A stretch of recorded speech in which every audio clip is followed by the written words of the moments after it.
Hello, everybody, and welcome to EFAP Super Chat Catch Up Mini Flimflammery for 3, 6, 8, 9, 10, 11. I guess that's the way to put it. Stranger Things. Oh, how strange those things truly were by the end there. Yep. A show Just that the will total now destruction be of the television relegated to series. the annals of forgettingness history. I think it's as days go by, the less and less people will think about it because that's just how it Am I goes. right Probably. in thinking that in the time since we recorded those episodes and the time we're recording today, the Duffer Brothers have already had their next Netflix thing cancelled? That was The Boroughs, I think, right? And it was kind of like Yes, Stranger that's Things right. with old people, and it had a single season, and then they said no. Netflix said no to a second season. Well, they were trying to copy the D&D run, so I guess they're going to need to find an original idea that they get a season or two out of many years later. I think that's the plan. So, But it's not going to be a good season, and they're going to have the lingering discontent with Stranger Things bog it down. I think they're just bound for the same fate as D&D, right? Where they made that show on Netflix, but nobody cares. yeah. Or Pretty Three Body much. Problem is the other one. Yeah, and nobody gives a shit. Though I'm pretty sure that got renewed for a second and third season, so I guess Yeah. that'll be it. I imagine. What comes after that? Nothing. Yeah. Well, all right. So we start with an easy one. Fringy, what is your political opinion on the arrest of the Venezuelan president and the potential it has for the oil market? I don't know how the oil market works. I think anybody who says that they do, who isn't an oil market person, probably doesn't know how oil works. So, I don't know. There you go. It don't was know how minorly oil- overshadowed within 2 months of happening. So it's oh my goodness, the most dramatic thing to happen to oil is Nicolas Maduro gets arrested, Yeah. and then 2 months That's- later, it's like, oh no, there's a Yeah. war now. Cool. Yeah. I'm not watching this crap. Many people chose not to watch Stranger Things, and yet many people did. It's Well, it's yeah, a wacky a lot world. of people definitely did, but that was a good decision. You not doing that. Nick, did Jonathan know Will was gay? Yeah, I think so, right? Yeah. Yeah, of Yeah. course he It's did, right? kind of implied in season 4 when they Yeah. have the chat in the car. Yes. At the end, all you needed for Will was the scene at the end. You can cut everything else out about coming out completely. Well, keep the coming out scene? Keep the scene, but get rid of all the conversations before it. Is that what they're saying? I prefer the conversations to the actual scene, if anything. Well, the It- scene yeah. is The scene's horrible. kind of a meme, isn't it? Mhm. I didn't watch the latest season, but I think I'm close to in guessing someone got magic powers by coming out of the closet. Kind of, yes. Yep. Police Chief Hopper, I thought you were dead. I was. Oh, yes, because he's fun, isn't he, with his plot armor? Yeah. Police Chief who shot and killed a bunch of government officials. Yeah. We don't talk about that. We don't. We look. It was the end. Okay, we're moving on. Just move on. Shut up. Upcoming Stranger Things spin-off. Somehow Vecna returned. I don't know, man. They might do that. It'll be more of the mind flick because they're doing Tales of 85. I think that's already out. I've not seen it yet. Yes, it is. Not sure I ever will, to be honest. Has anyone but then seen that? I don't know. I don't know. No one spoke about it, but they have the first Shadow Play thing, which I think they're now trying to turn into an actual Netflix thing. So it'll be somehow Mind Flayer returned, and I think they have one other live action thing that they were planning on doing. Well, I heard a rumor that someone is going to be gay. Just one person? I don't think we'd be that limited. Try and crank those numbers. I'm waiting for the announcement when the Duffer Brothers chop off parts rod-shaped and become irrelevant like two similar sisters. I think the comparison is D&D, not like the Wachowskis or anything. It makes way more sense, I think.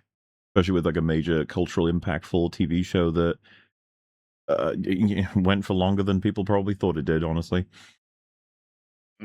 I remember when I found out Platoon is gay, he said, "I'm gay." And then he made fun of some gay people. It was clean and efficient. Well. I think the first time I ever mentioned it was a She-Hulk video. Just saying, like, I'm not going to be leaning fully into the whole anti-woman thing. I've just never really seen much use in them.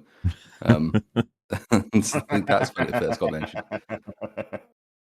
Like the Eric Andre potato sketch, except it's Will's Will going, guys, I'm gay. I literally don't like women. Does Nick have the ST Lego sets? Oh, he might do. I don't know. Be a question for him. The Club Intimidator was the most 80s thing to ever 80s. Obviously, that wasn't their intention, but it's a neat time capsule. Yeah. I mean, it's kind of interesting how any film about an era, you know, and it's advancing toward 80s, 90s, 2000s and stuff for like nostalgia. We've got a shit ton of recorded material of exactly what those times were like. I know that we technically had that still for earlier eras, but this one, the further you go, the more heavily documented everything is. Like anything you want to know, you'll know. I wonder if we've reached critical mass on 80s and now, not that 90s is exactly like an untapped, you know, sort of well, but I get the impression that the 90s is sort of where and the 2000s will probably start to get dabbled with more. But the 80s feels like it's probably a well that's run dry at this point. Yeah, just look at the Feels number like of things. Masters of the Universe. Yes, you know? that's like the long, slow death of the 80s kind of culminates in that, I think. It's we've done so much, and we're now doing He-Man, which is bombing. I think people are 80s now. The guy who did Mixtape, right? He thought that the 80s was played out. That's why he changed Yeah, it to the 90s and made it so Yeah. believable. Well, I mean, you got to remind people at this point, 80s nostalgia, like, that doesn't really... I mean, that's for Gen X, basically, you know? There's not even many millennials that could really say that they can tap into 80s nostalgia. Not really. Except for basically the oldest millennials. But then from that point onward, it's going to be the 90s and then the 2000s. You know, and it's like, yeah, it's aging out essentially, because at this point, like 80s nostalgia for millennials is like kind of almost this weird wish fulfillment for this era that most millennials didn't exist in or remember. When will you guys talk about the CVM room? CVM? CVM room. I don't know what that is. I don't know when we'll talk about that because I don't know what it is. Did you know Metroid 1 and 2 sold more than Super? Where's the justice, lol? Also, Stranger Things is a bad show. Agreed. And Sold more than what? Sold more than Super Metroid, they're saying Metroid 1 and 2. Oh, yeah, that's possible. That's entirely possible, I guess. Yeah, but I mean, something that's worth, you know, Metroid on the whole is not a ultra high selling series. Because I think Metroid Prime, well, for the longest time, Metroid Prime was the most successful one. I think it sold like 3 million copies, which of course, when you compare it to like, oh yeah, Mario, what's like the most successful installment? Oh, Mario Kart 8, which sold like 100 million copies. Like, it's yeah. Or even stuff like Zelda, but Metroid Dread, I think, ended up being the best selling, and it wasn't Metroid Prime 4, which is a constellation of its own, I guess. Ugh. And defies the trend of the Switch essentially making every series more successful. Not Metroid as a whole, because Metroid Dread was the best selling one, so that was part of it, but Metroid Prime 4 not seemingly selling that well is a interesting bucking of that trend, which I wonder if that has anything to do with the lack of quality. Nah. It's a coincidence. Stranger Things Season 1 equals Avengers, Season 2 and 3 equals Age of Ultron, Season 4 equals Infinity War and Endgame for Season 5. I think Age of Ultron's better than Season 2 and 3 of Stranger Things. I would agree. Yes. Yeah. But I that's actually think it's true. a fun fit. I understand what you're doing, all right? I get the logic. I ended 2025 watching Empire Strikes Back. I opened 2026 with Fellowship of the Ring. Good. That's a good way to spend time, yeah. Just finished last stream. Joseph's brain is vestigial. The fact he thinks Terraria would be easy to make compared to Skong. What's Skong? Skong? Skong? It was a big budget game, right? Silksong? Silksong shows why he's a failed dev. Well, yeah, I'll take no disparaging of Terraria, so, you know, along with many other games of its kind, like, yeah, it feels in the same realm as we talked about as the whole, like, complicated games deserve a 7 out of 10 or whatever, just weird. It's exactly in that it's this belief that the game being bigger budget and I suppose fundamentally more complex in terms of it just being like more code, more systems, like more graphics, like earns it something. It like as if it kind of means anything. When no, it's like it's kind of the same as with movies, right? Like there's sort of like innate qualities, sort of foundational qualities that can compensate dramatically for a lack of money, you know. Yeah. But you know, what would you rather play? Would you rather play Silk Song or you want to play Black Ops 7? I could tell you which one costs more money to make, but like, who cares? What happened to pregnant ladies in the UD base after Boom? They were all dead. Don't worry, they were all They dead. died. They were all dead. Don't worry. Yeah, so good. Doesn't feel very convincing when No they say moral it, but culpability. yeah, don't worry I about love it. that there It's is all that good. conversation when Mike first hears about that. 11 says, "Oh, there were a bunch of pregnant women in a hospital," and like at no point does it enter anyone's mind, "Oh, we should go rescue them." His first response is, "We can blow that up on the way back." It's like, what, you fucking psychopath? That's not supposed to be your character. After thinking more about Silk Song versus E33 since a few days ago, I remembered that I do not care about the Game Awards and that TGA is asinine at best.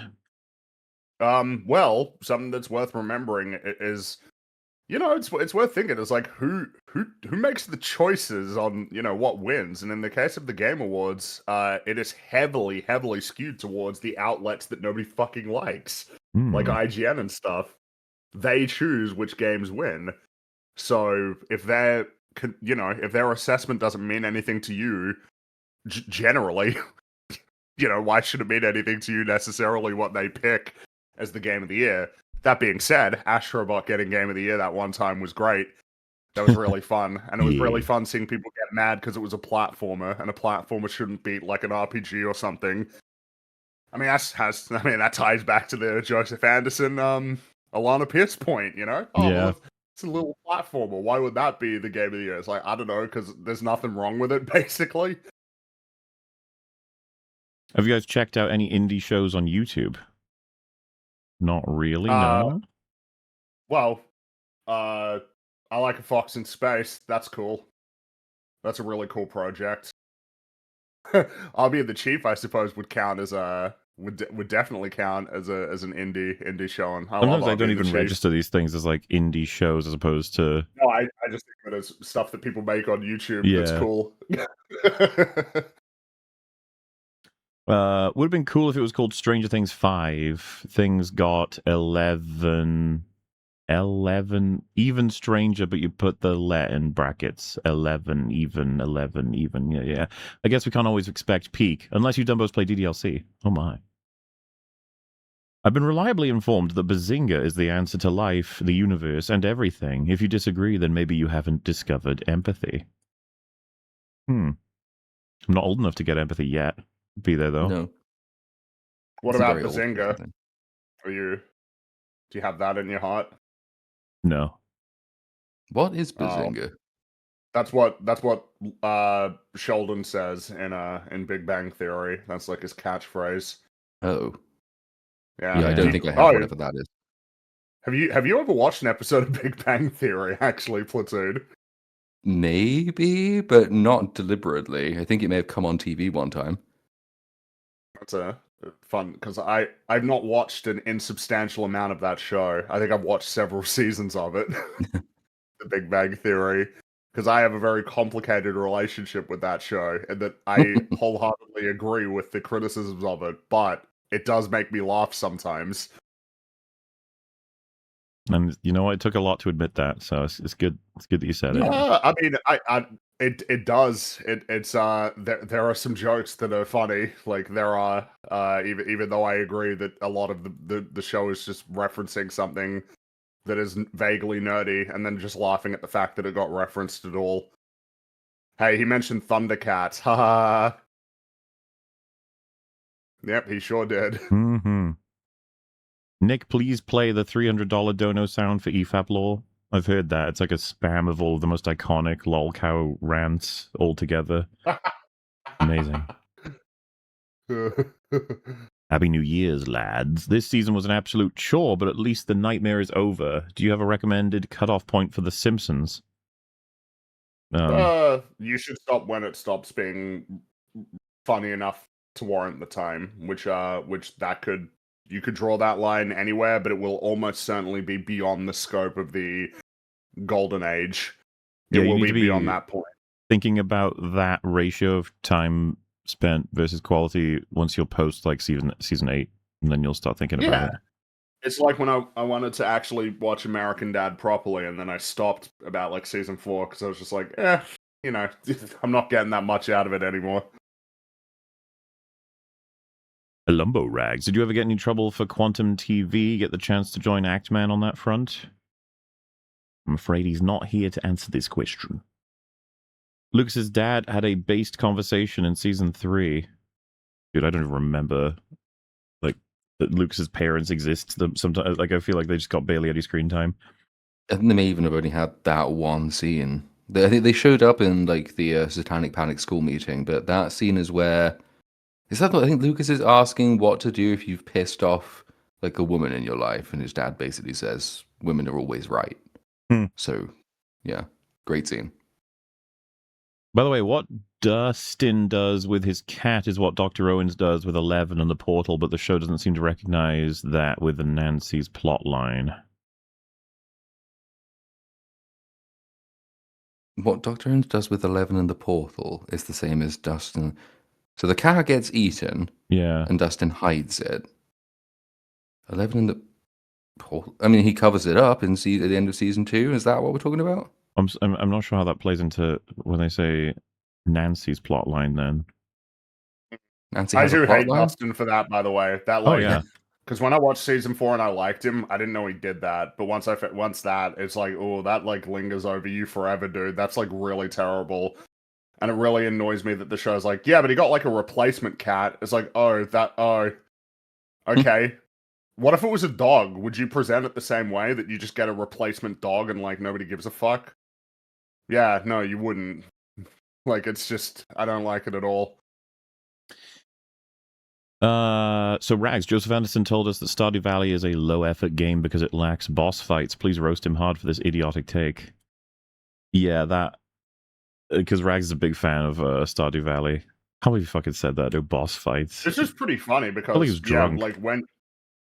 It's interesting the difference between him scripted and him not, because he's pretty... He will really surprise you, whether scripted or live. When he's live, he's much more animated, but animated in a very clunky way. That was a distinct impression of that little rant he was doing about Silk Song and everything. Was like, there's a bit of Tism energy here. I'm a fan of a sort of out there take. Like, you just, for example, some good news happens, then someone goes, let me tell you why this is actually awful. And you're like, oh, okay. But this was a weird one of Silk Song, really competitive price. And he's like, this is bad for the whole industry. You're like, oh. And then rainforests, I guess he must be thrilled with Grand Theft Auto 6 raising the I guess price. so. A high tide raises all ships or whatever. Hi, Lorelei of the YouTube channel Southern Fried Cinema Siblings. Morley, you just might hate Black Widow as much as I. Your review, utterly magnificent. Our Lady Spies episode, Black Widow versus Black Sunday, soon. Up right now. Avatar, why it had no cultural impact. I see. Yeah, I mean, between us, we seem to, Platoon managed to sort of destroy a deep fry, I guess, because Southern Fried is on my mind now that you've said that. Avatar, you're quite the fan of that show series. Bet you can't wait for the 4th one. I can't wait to hear that one is never coming out, and that's true. It'd be interesting to do a roundup of characters hated by the writers that were actually the heroes. Steve, John Walker, Colonel Ty, Quaritch, Commander Eddington, Captain Jellicoe, etc. Who's Colonel Ty? He's in Battlestar Galactica, I think. Unless there's another Colonel Ty. There may be several, but yeah, fair. This finale is mediocre, but I still find it to be good that the show ends the way it always was meant to, as when they were only given the one season. The kids playing D&D and L's situation is unknown. I don't really... No, that is incorrect. It doesn't end with them playing D&D anyway. It ends with a different family's kids playing D&D. Hi, Rags. Your impression of Grace is something I didn't know I needed. Please do the chicanery monologue in her voice if you're familiar. If not, dealer's choice of similar greatness and length. Cheers. I'm afraid he is not familiar. He hasn't seen Better Call Saul, but I'm sure he would enjoy that scene, as everyone does. Has anyone played Far Cry 3 Blood Dragon? Yes. Oh yeah. Much better 80s themed movie experience. IMO, cheesy lines, synthwave, CRT film grain, 80s nostalgia. I was always surprised it didn't, I don't know, get referenced more, get more impactful. I'm surprised there wasn't like a Blood Dragon game outright. I think that would be the consequence. This is what I'm saying. It's like I'm surprised it didn't make more of an impact with people. It just seemed to come and sort of go. And it was like, wow. I suppose what's interesting is I think that there is understated ways it's made an impact. I think that Blood Dragon was probably really helpful for synthwave, garnering like some popularity as a genre. I mean, that was almost certainly my first introduction to the genre, and I really like synthwave. I listen to it a lot. It's a cool genre. That soundtrack is filled with references too, like to other movie soundtracks. Yeah, so cool. Lots of Terminator references, like Predator. Sorry, I'll stop. Don't get me going. I'll be dancing for hours. The show you're thinking of is The Truman Show. Hope that helps. Has Nicholas seen The Truman Show? I don't know. Can we rename the Duffer Brothers to the Dumber Brothers? Ho ho! Got him. That'll get him. Criticism of the day. You guys talk too much about how much money a film makes. As critics, stuff like that shouldn't really come up and instead focus exclusively on quality. God, there's so much wrong with what you just said. Yeah, I'm not sure where to begin with that. Number one, as long as we're not relying on the box office or lack thereof to make qualitative assessments, there's no problem fundamentally at that point. Number two, it matters. I mean, it determines what gets made. I don't know why people talk about it as if like both critics and Hello? Not a film. What? You dropped out there. Oh. What? Oh, all right. You're on number two, I think. All right, number two is, of course, it makes sense that critics and audiences would care about whether or not a film makes money or doesn't make money for just a multitude of reasons. I'm not even sure which one to start with.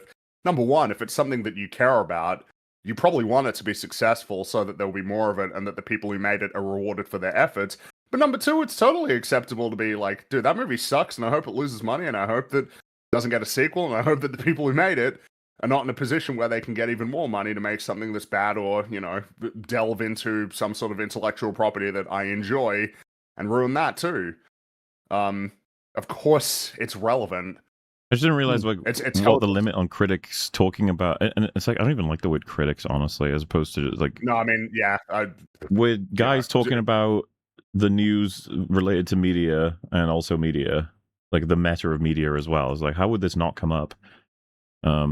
Especially like now of all times, where box office numbers are determining the future of take something like Star Wars, where it's like a cataclysm right now of this enormous IP, this colossus that's fucking falling over.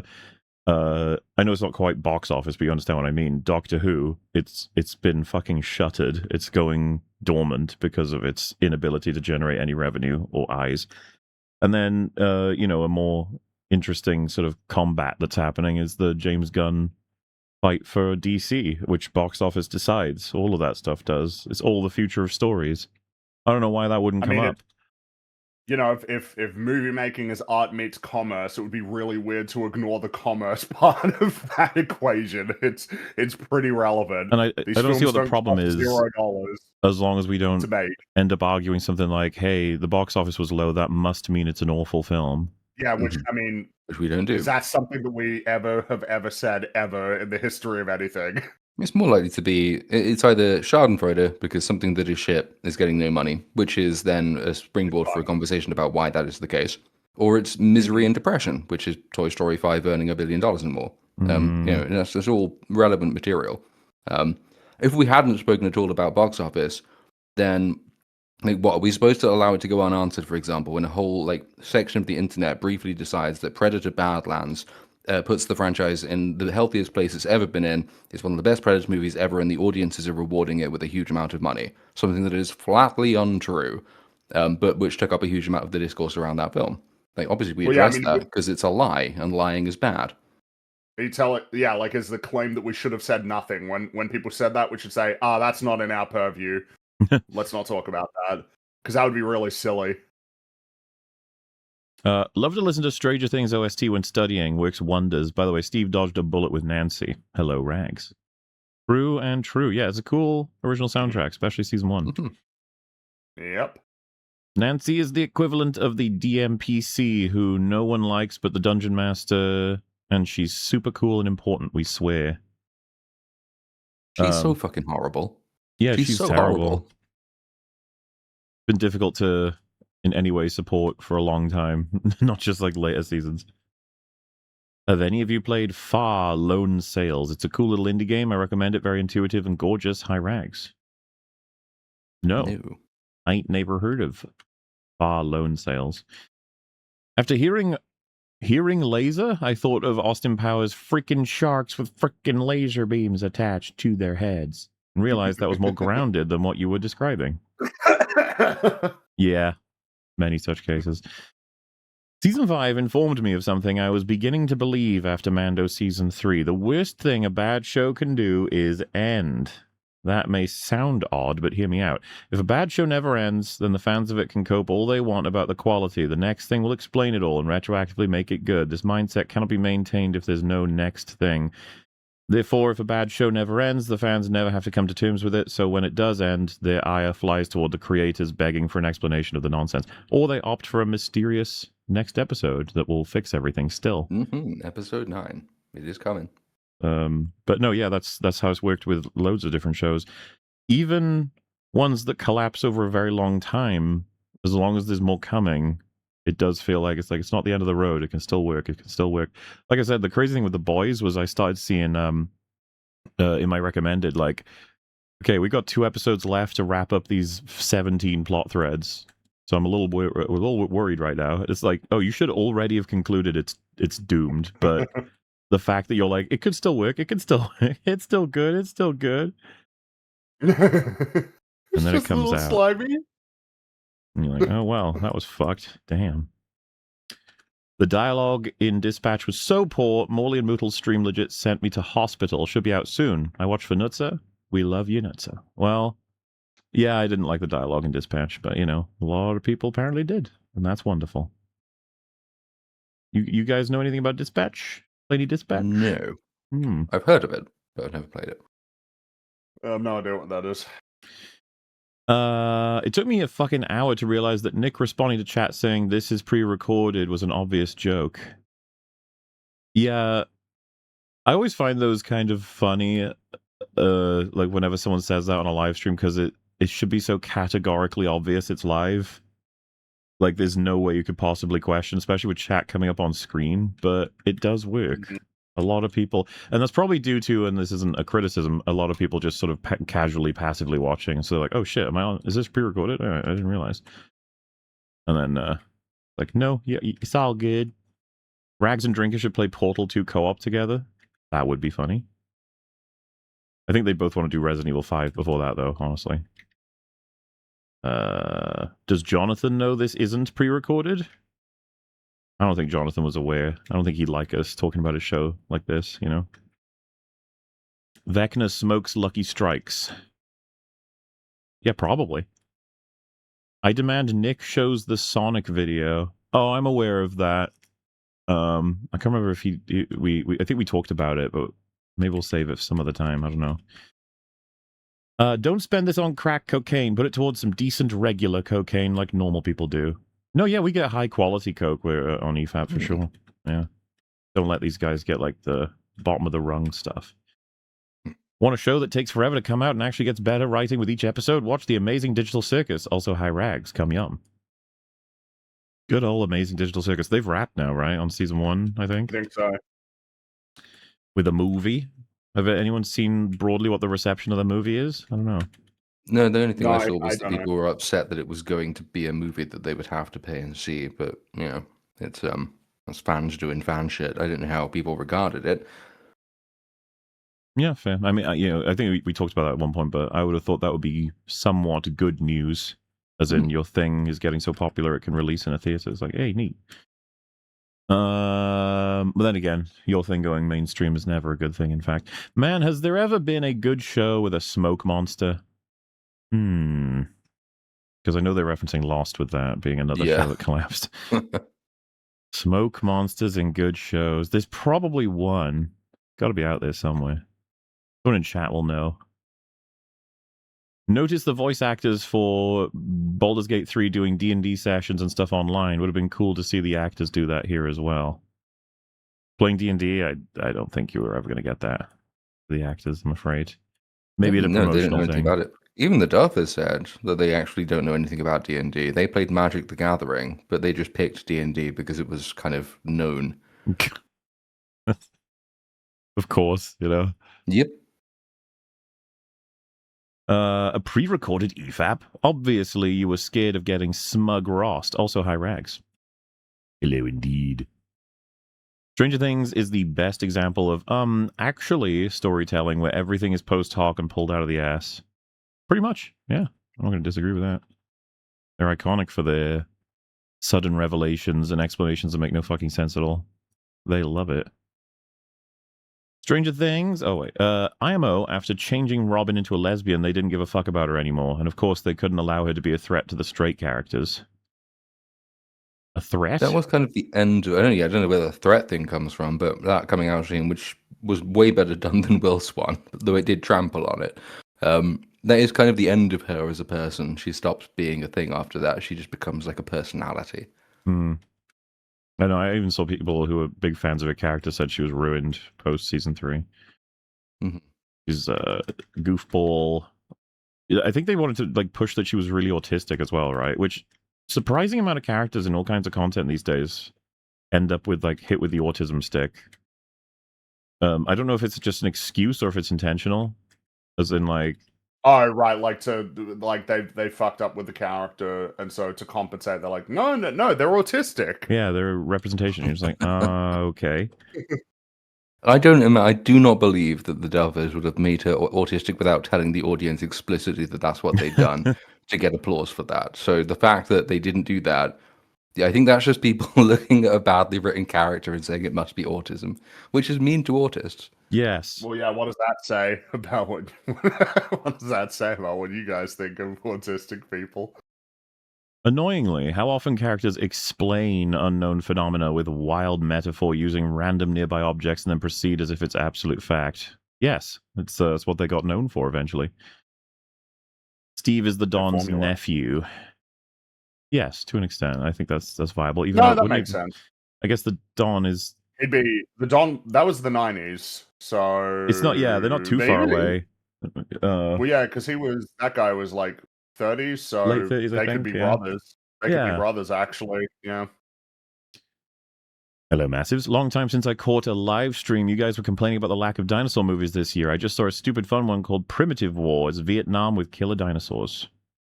I've heard about that one. I think Drinker recommended it as a bit of fun. So, there you go. Is Morbius better than this show? Well, I mean, I haven't seen Morbius. Neither have I. Yeah, like, it's a very funny aspect of Morbius is that just nobody's watched it. Like, nobody's watched it. I have seen it. I just don't remember anything about it. But it's shorter than Stranger Things, so it might be better. Ooh, yeah. Yeah. True. This is pre-recorded. Why must you turn this into a stream of lies? I would never. What form of time travel has EFAP adopted? Mubes to incorporate chat into the pre-recording. Not reprising Arrival, I hope. Terminator time travel is what we did. Yep. Makes complete sense. Between Sparta, madness, and music, what is this? This is probably madness, I'd go with out of those options, yeah. Hello, lads. Just want to say thanks for the great analysis. Over the years, I've learned a lot about writing watching you guys, and I am now running a Kickstarter campaign for my book, The Dragon Slayers. Wish me luck. This is the year we fix media. Oh. Good luck. Yeah. Like, I hope that goes well. There may be a bit of work to do on the front of fixing media, but you know what?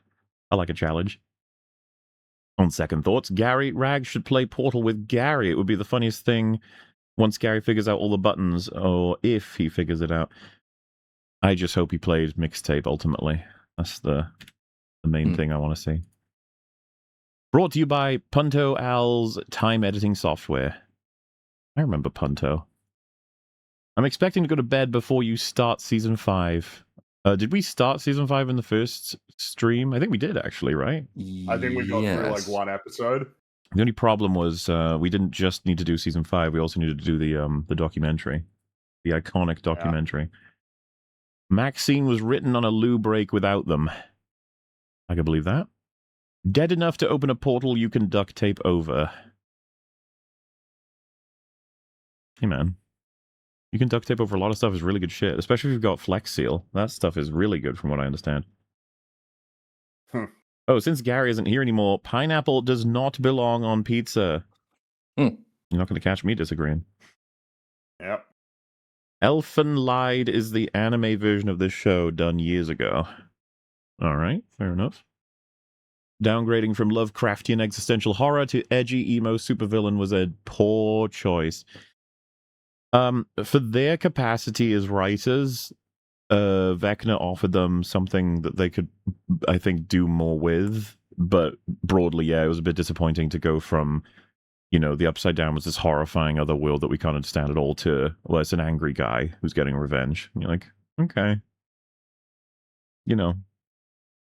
Like I said, it just allowed them to focus a bit in season 4 where some good things happened, but oh well. That reminds me, since the Cold War is happening, if the US government found a Russian lab using a super mole as a front on American soil, that would have turned the Cold War very hot.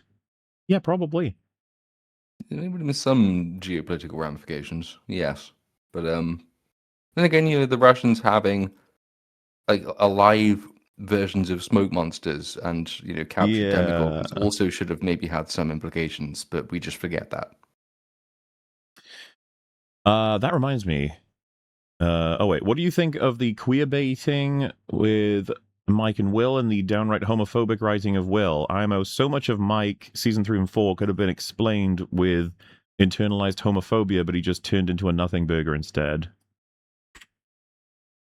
They wanted applause. Yeah. That is the only reason that exists. And so like they could have just kept it going. They semi-acknowledged, half-acknowledged. There were versions of the coming out scene that could have been made to work if it was actually personal and it wasn't, you know, half the population of the United States in the room. But I don't think you even needed to go all the way, you know, towards acknowledging it. But their motive for doing that was just to say, look how amazing we are. And they, you know, they put everybody through the ringer for that. They got loads of advice apparently from the actor who, let's just say, is not a writer. So, you know, maybe don't take advice from him. No, it was just a lazy, cynical, you know, awards attempt, I think, which, well, I hope they're happy with that GLAAD award they got.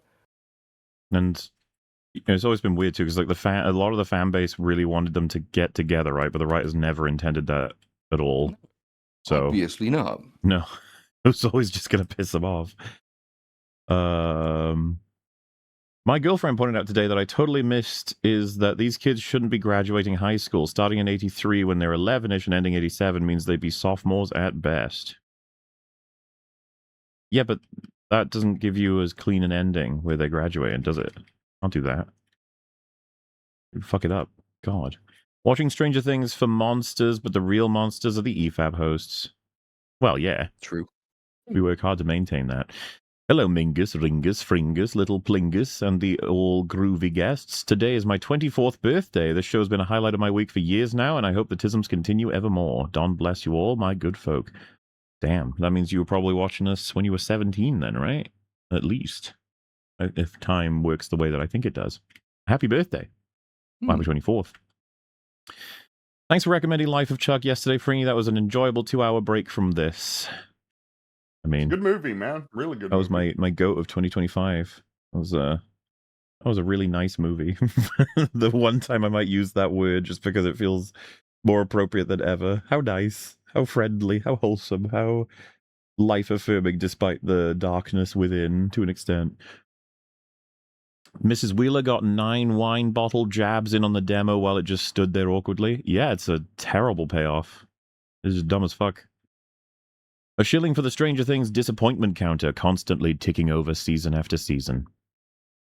Which is, I mean, it's just, there's a bit of nuance in that it's crazy that season 4 had enough in it that it made everyone think that season 5 was going to be amazing. As opposed to, if you look at Game of Thrones, season 7, a lot of people consider that the worst season beyond 8. You know, like Game of Thrones just descends with some highlights or whatever, but a lot of people think 4 is the best season since 1 of Stranger Things, which is There's an argument for that as well. Yeah, yeah. I mean, it's so unusual because, as you said, most things do the more Game of Thrones thing of it's steady and then increasing decline, and there isn't a break from that. It's very unusual that you get decline, rapid decline, fairly significant jump in quality, and then rapid decline again. It's a weird pattern. It kind of makes you wonder how much of season 4 the Duffers really wrote. You have to wonder because they're just so plainly incompetent and kind of stupid. Fringy's defense of shitty, awful directors is my only joy in life. Never change, Frongo. Also, hi, Rags. My defense of terrible directors. Maybe this... Did we mention... For some reason, I'm having like a memory of Shyamalan, and maybe we had some pieces of defense. Oh, it might be that I'll go to bat for some bad directors because there's some aspect of them that's like redeeming in their filmmaking. Yeah, like... Oh, yeah, consider, it was probably because I got really critical of the Duffer Brothers. Mm-hmm. Consider the Duffer Brothers and people like Sean Levy or Peyton Reed versus Michael Bay. Even Michael Bay, even Michael Bay, where it's like, well, the guy can occasionally make something that's worthwhile. Like, it's not, you know, to be fair, we're talking about 20 years ago with this, but, you know, now I'm not very familiar with what he's doing now. Maybe he is even worse than, you know, he was like even 10 years ago. But yeah, I mean, there are a lot of these sort of quintessential go-to bad directors who there's more to be said for them than like the Duffer Brothers. When you watch that documentary, you were just watching like a set of creators that are just bereft of essentially bereft of like insight. It's honestly fascinating. And I suppose what's unfortunate, is that we used to have characterful bad directors.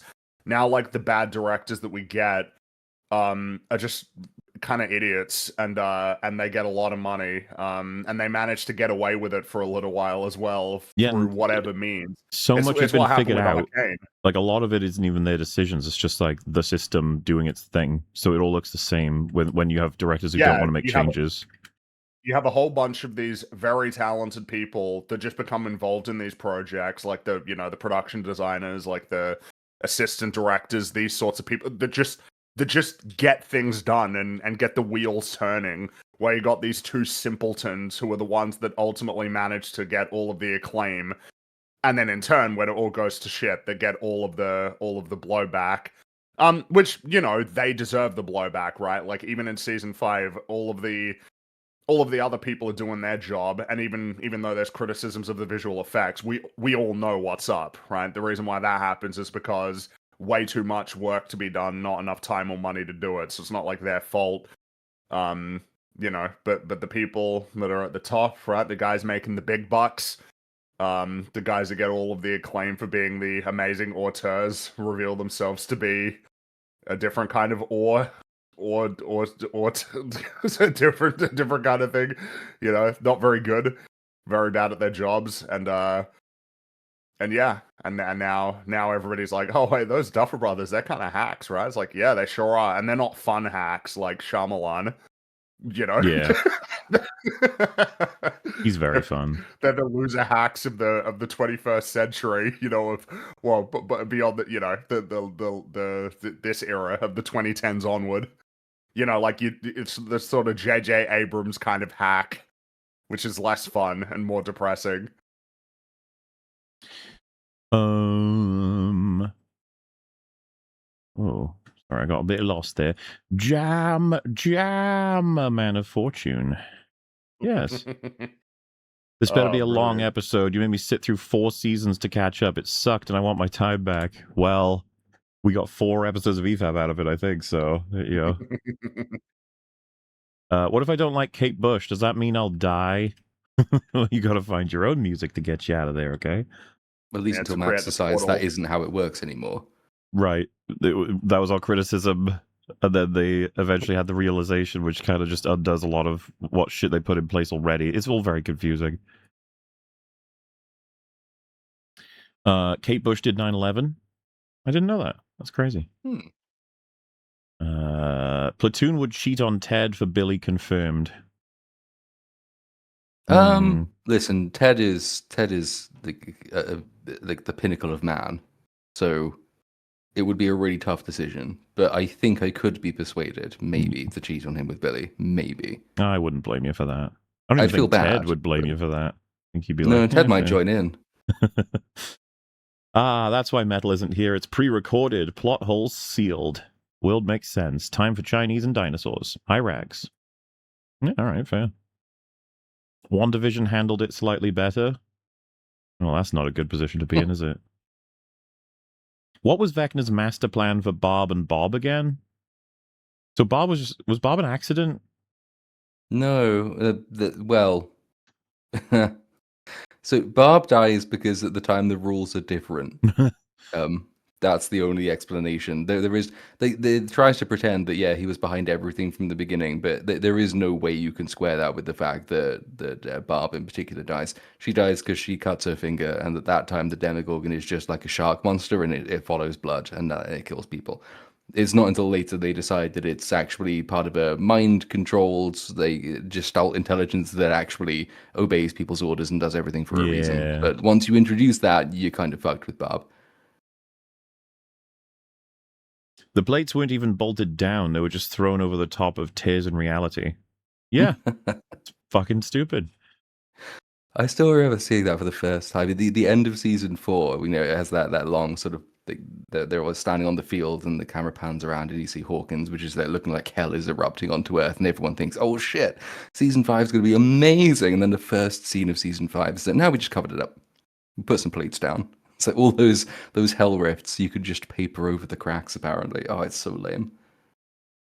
Platoon, Fringy, you should play Soma. Platoon and Fringy. What's Soma? Rags. Soma D's nuts. For real, Platoon needs to play Soma. This person very much wants you to play that. It will happen. Lockables greater than Stranger Things. Agreed.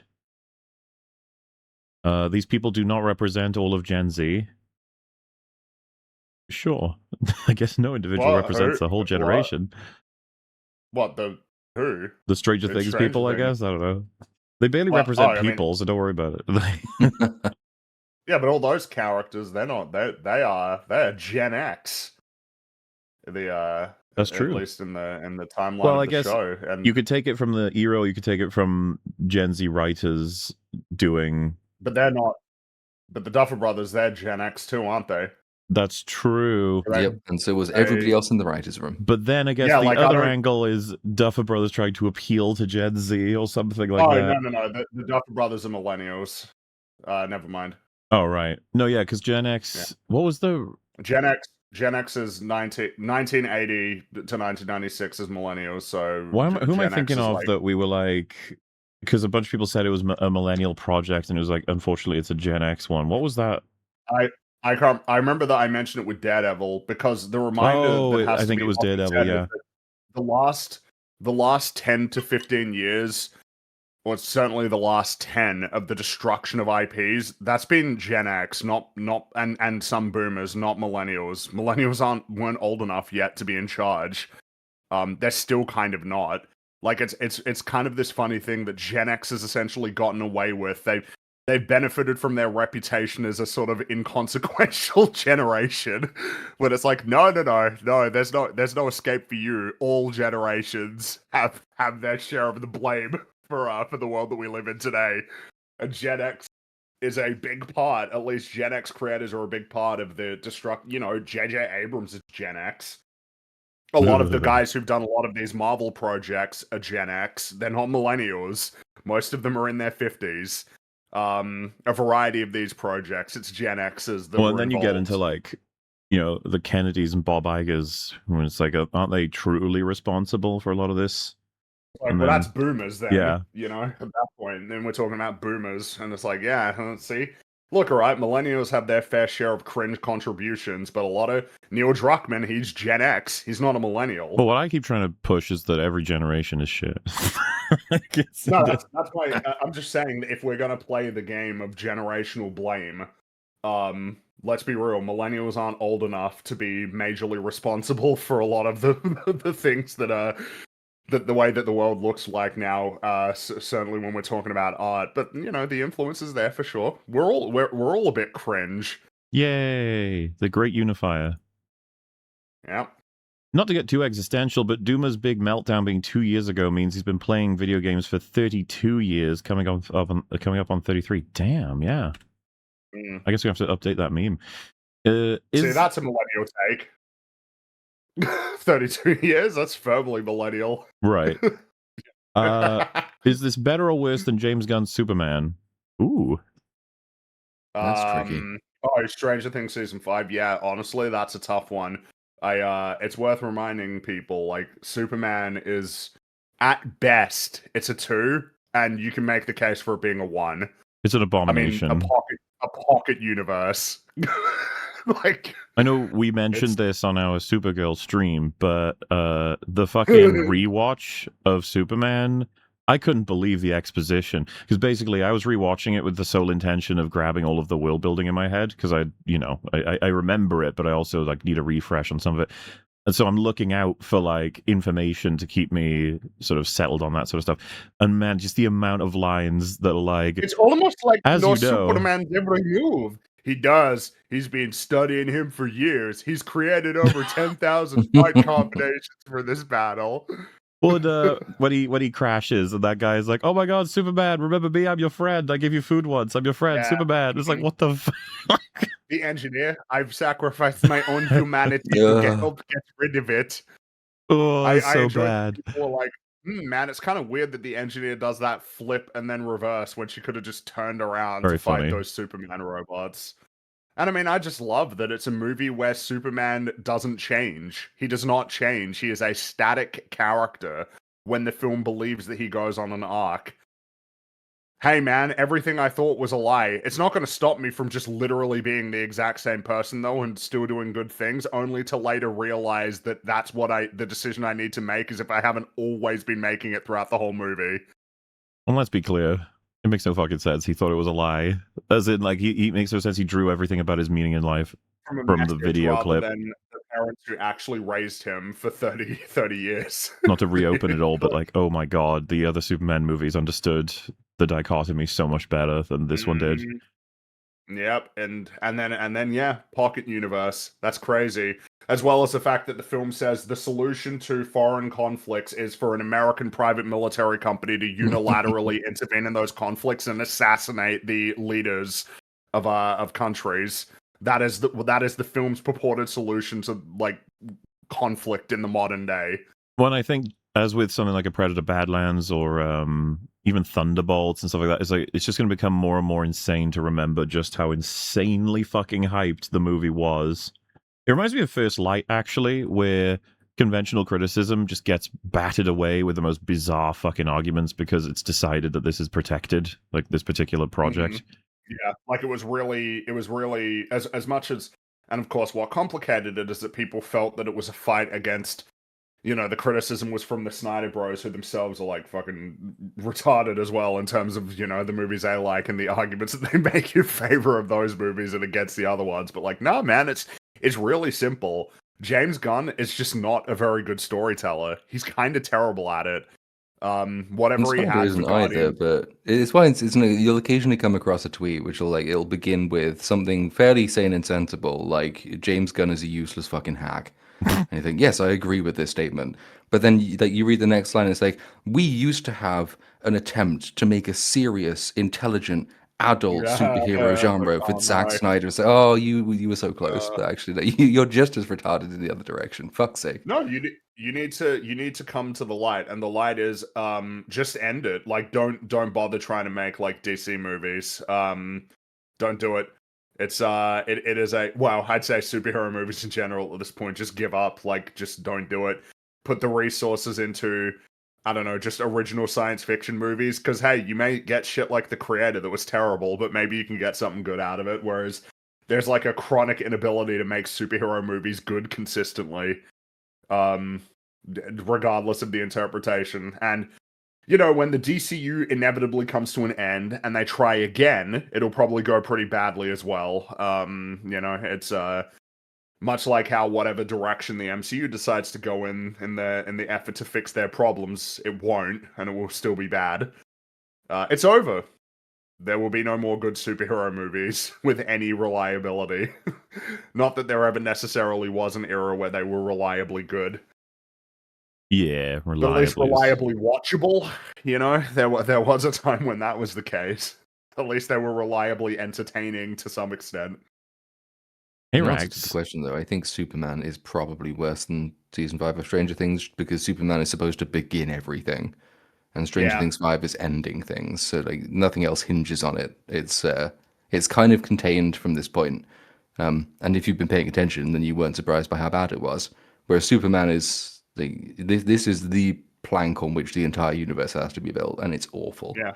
And even in the opening frames of the movie with the text on screen, it's like, oh shit, we're already in trouble. Hey, Rags, as you are a doggo, I wanted to let you know I recently found and adopted a puppa I found in the New Mexican desert. Just wanted to share. Oh, Gee, you found him in the desert? well, good stuff. At least he's comfy with air conditioning and stuff now, so that's good. Yeah. Talk about frustrating. The longer the series went on, the more frustrated I got with it. The worst example has to be season 4, where the military just starts killing government agents and other soldiers. That was confusing because there was like a civil war in the government, right? It was, but I mean, at the time it was. Well, I assume this is going to be a large part of the subject of season 5. So like, it doesn't make sense yet, but it might make sense. No, it's never going to make sense. In fact, they pretend that just didn't happen in season 5, but. I mean, because all they're doing, and they always do this with every season, if you pay attention, they just find like isolated tropes and throw them in. They don't actually try to make them make sense within the context of their own world. But government conspiracies and like deep state civil wars is an 80s trope that they hadn't used yet. So they thought, fuck it, we'll throw that in. And it's an interesting trope, but like tropes on their own don't work. You have to, like, tropes have to be part of a story, which people seem to forget. Yes. Back to back, I got Nick can fix her, Nick can't fix her, Nick might be able to fix her. No, Nick cannot fix her. It's a lost cause. I don't know. Nancy? Maybe? was Nick favorable with Nancy? I don't know. I don't remember. EFAP the goats. Here's $5, my man. Thank you very much. Did he say they are finishing tomorrow? I can't say what I would have said because we also recorded 2 in 1, I think, at one point because we went 11 hours nearly, and then we did an hour after that because Kathleen Kennedy officially had been ousted from Lucasfilm. Good. That was didn't we round that off? It was the documentary and KK on the same day. Yep. What an exciting time that was. We had a deal, Cynic. I don't know what this is referencing. Welcome to 2020. We had a deal. That's from ESO. That's because South Park, right? Oh, is it? Maybe. Well, it might be, but we've been trying to get movies in to watch Game of Thrones, and he promised that he would, and he still hasn't done it. And then we tried to get him to watch Seven Kingdoms, and he hasn't done that either. Ooh. I think it was when Carlton was trying to get Kyle to suck his balls. Like, you signed an agreement, Kyle. Well, neither Seven Kingdoms. There is no excuse because that's about the size of a longish movie, so you should totally go for it. And my God, it's so good. Welcome to 2020, episode 6. I get that. I like that. That's good. Late and Rags. Who is gay? Are you saying Rags is gay, or are you asking who gay is? Because we'll have to figure it out. That could be a good mystery. Who's the gay? Make a board game out of it. If only I could make a deal with God, and I'd get him to write a better season. Be writing up that show. Oh, this is the lyrics for Running Up That Hill. That hill. Be writing up that show. writing up that series. Yeah, well, Yay, finishing up the Steve Appreciation Show. Yeah, most scenes he's pretty awesome, honestly. Just that's how it goes for him. Criticism of the day, your thumbnail looks like a nerdrotic thumbnail. I'm quite proud of the thumbnail progression on our Stranger Things episodes. I thought they were hilarious. I can't remember. I need to remind myself. Is it increasingly filled lips? Look at the last one. Yeah, the last one's amazing. Yeah, that's right. But it's bloody. I'm appreciated getting compared to Perry Chan. He's like an amazing Photoshop basher artist person. Meanwhile, I just try my best with the limited skill set I have, okay? I'm just 10. Anywhere else, I'd be a 10. Oh, I get it. 10. Good old Bobby. When we get a sequel to Bobby? I don't know. Surely that's inevitable, right? Narnia, right? Well, probably, but what's the person who did that's doing Narnia, right? They're making Narnia with Netflix. Gerwig? Yeah, Greta Gerwig. So that's what you can expect next, the Narnia adaptation from her. Because she doesn't want to do a Bobby sequel, right? So assuming they move on without her. I mean, probably. I mean, yeah, I mean, they could, and I imagine that they'd still make a lot of money. The It miniseries with Tim Curry is far better than anything the creators of Stranger Things have and will produce in their lifetime. Everything Stranger Things references is better than Stranger Things. I don't think anyone disagrees with that. I heard in the real season 5, Will casts a warning fireball in a school zone. Oh no. Don't do that. That's just like Boogie. I'm thinking about watching Game of Thrones, though I've heard it falls off at some point. When should I stop? The thing is, like how it's just, there's a gradient. There's good scenes in seasons 5, 6, 7. There may even be a good scene in season 8. I'd have to rewatch it to be clear, and it would be in the first 2 episodes if it was anywhere. But like you get less and less as the time goes on, and so it's like, so where should I stop? It's like, well, the line I drew as a definitive sort of transition from episode to episode of where things go wrong is from the best episode of the series, which is season 4, episode 9, to the worst of that series so far, season 4, episode 10. Does that mean you should stop there? Well, it's not as good TV going forward, but you'll still be quite engaged and entertained, more than likely. And I think, unfortunately, with how this works, and it would have happened to all of us, you don't necessarily realize in real time where you've lost your investment. It'll happen afterward. So you kind of just that's right. Actually, you'll never lose your investment. Like actually, at the exact moment that it becomes not worth watching anymore. It takes a while, right, for the feelings to set in. If you're in sync with the show and you're really enjoying it, when it starts to go bad at the beginning, you'll sort of have a sort of that, and then with the second one you'll be like, and then with the third episode you'll be like, oh, that's what happened with Arcane. Yeah. Season 2. I remember after that first episode it was very much that was the vibe, and then by the end it was like, oh God, what a rough atmosphere in that call with all of us after we finished the first act. Just Yeah, because I remember the cope. I remember the coping after that first episode, but there wasn't much to be said for it. Like, well, I like this, but I really don't like this. And I assume we're going in this direction, Yeah. But yeah, the close up when Caitlin says like those animals, it's like, ooh, that's a bit cringe, guys. That's a bit. I expect better from you. Okay. Nearly finished 179 through 181. Our relevant Denims and Hassan Piker have some money in recognition of all the hard work and psychological damage. It did take a while to get all of that together, but what an arc, the reactor arc, which, the story continues, I guess, on the front of copyright and lawsuits and Twitch being retarded, keeps going. Real ones know that the true, actual, legit finale was hidden and will be released any day now, just like you Dumbos will play DDLC any day now, right? Conformity FAP, yes. You guys just don't understand. Will saying I don't like girls is a colloquialism. Well, Google it then. You don't know what a fucking I'm not colloquialism used to this is. level of scrutiny.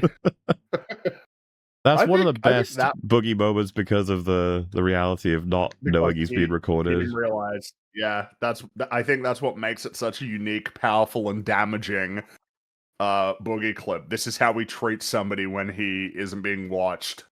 Because even the things that he does that, you know, are very annoying that you see like on live streams or whatever, it's like, yeah, but he's being watched, which is always complicates things compared to just the hard cuts of him screaming "you liar" over and over and over again. You're a liar. Oh, it was great.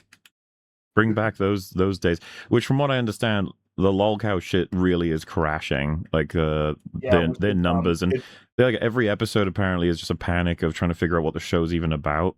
Which they cycle through Discord mods constantly because they all get stressed from the job. This is necessary. The best boogie is financially stressed boogie. It's boogie on the edge. It's boogie on the precipice of financial ruin. When he's in a position where he isn't in financial ruin, he becomes less interesting. Dude, the fucking video where he was sitting outside his garden or whatever, being like, "I'm gonna need some donations. I'm gonna need some." Yeah, that's his best. The documentary, you know, it's that's what makes him. It's when he's under pressure, and the best part is, he's probably so irresponsible that even with whatever money he's gotten from that show, he's probably still like not in a good position financially. Yeah. Something people don't realize is some of the richest YouTubers, quote unquote, from like apparent view counts, a lot of them are in financial stress and insane debt, because again, it's not about how much you earn, it's how much you spend. Yeah. You know, if there's a guy who makes $50,000 a year and he only spends $30,000 a year, that dude is richer than the guy who makes $200,000 a year and spends $300,000 a year. You know, assuming that he isn't spending, I don't know, a significant amount of that money investing in stocks or something, but if he's just buying stupid shit. And Boogie is, you know, Boogie is the kind, I mean, we went and tried to buy that fucking Tesla. Dude, the amount of people who blow their lives up from, like, buying cars is actually, like, insane. You know, people taking out these crazy loans with, like, barely any deposit with insane interest rates and massive, like, terms for the loan, and then getting themselves into like negative equity where like they're cut because cars are heavily depreciating and buying stupid cars as well. That's the worst part. Not buying like a Toyota Corolla or something, but buying like some stupid like truck, some dumb like a Cadillac or something, and then blowing their lives up. And it's like, yep, that's Boogie is that kind of person. So I mean, even with all the money he's made, I'm sure that he hasn't paid off his debts. There is unfortunately not a great aspect of education, as silly as it sounds, on this front. So a lot of people, when they get money, when they haven't had money, start spending it like crazy because they think it keeps coming in. Like, you know, like on travel too, right? It would be like, yeah, I'll spend this here, this here, this here, this here. It's like, you're running out. It's like, wait, what?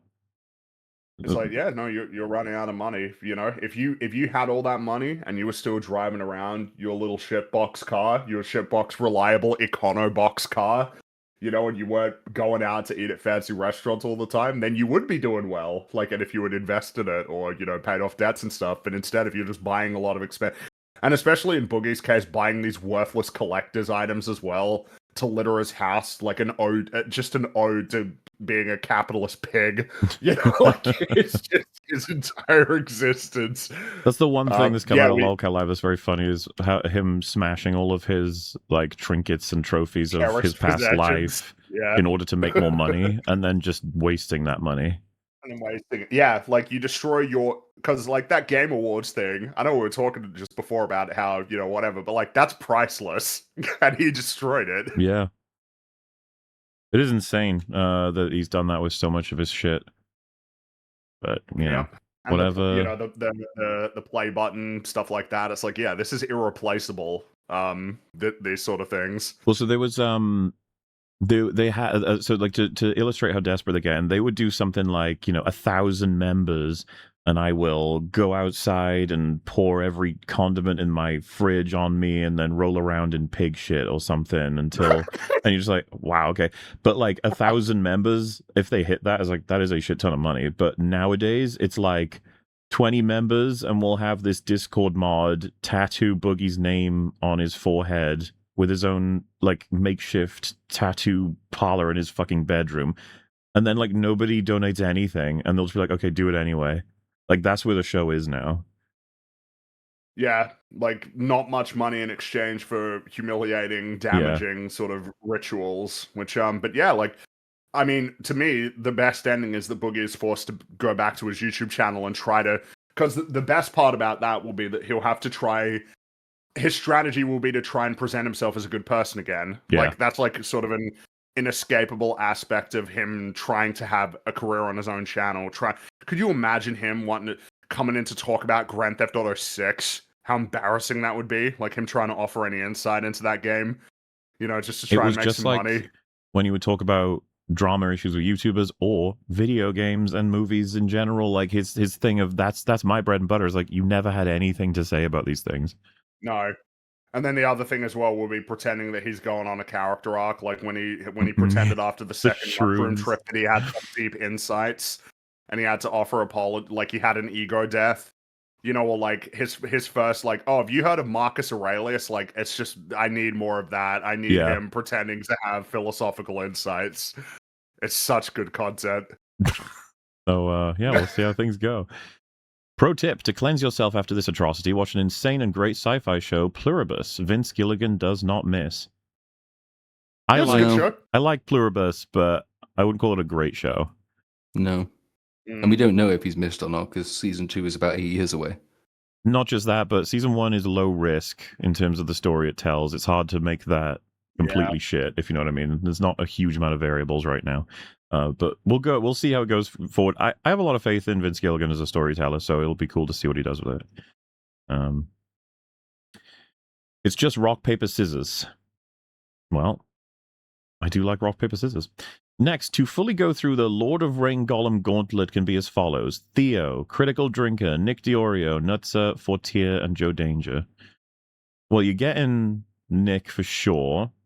I don't think Theo's even streamed a game yet, so it's doubtful he would make Golem his first one. That would almost, I think he'd consider that antithetical to his existence. Critical Drinker, I think we can make happen. Fortier, that would be fun. We can get him to do it. And that's yes, I think we could maybe have that happen too. We're gonna have to see about all this. It's potential there. It's potential. People have been comparing season 5 to the end of Game of Thrones. I see it more like the end of Sherlock. So much cope, so much. Yeah, no, I agree. I think it's more applicable to the end of Sherlock than Game of Thrones. But I mean, that's old. I can't believe I'm saying this. That's old enough now that people don't even remember it happening. Like the secret episode for Sherlock. I was going to fix everything. I got through Joseph's big piss baby fit. What is he actually jabbering on about? I respect the desire to pay more for something you value and adore, but no reason to shame people over a bargain. So, well, he felt that it was going to make it so that when someone is like, I've got to buy a game, he got nothing about this made any fucking sense. It was like, I'll always opt for Silk Song because it's so much cheaper. And it'll like punish games that need to be at prices that they are to, stay afloat. But at the same time, it's like it's a one-time purchase. And even if it set expectations on what things should be priced at, that's still up for everyone to decide, as it currently is with the whole market. There's a lot of games that I think everyone would agree seem like they should cost less than they do or more than they do. I think it's rarer for coming across games that you're like, oh, wow, this should probably be more expensive. But I've played plenty of indie games that I was like, holy fuck, this is cheap, considering how much fun I got out of it.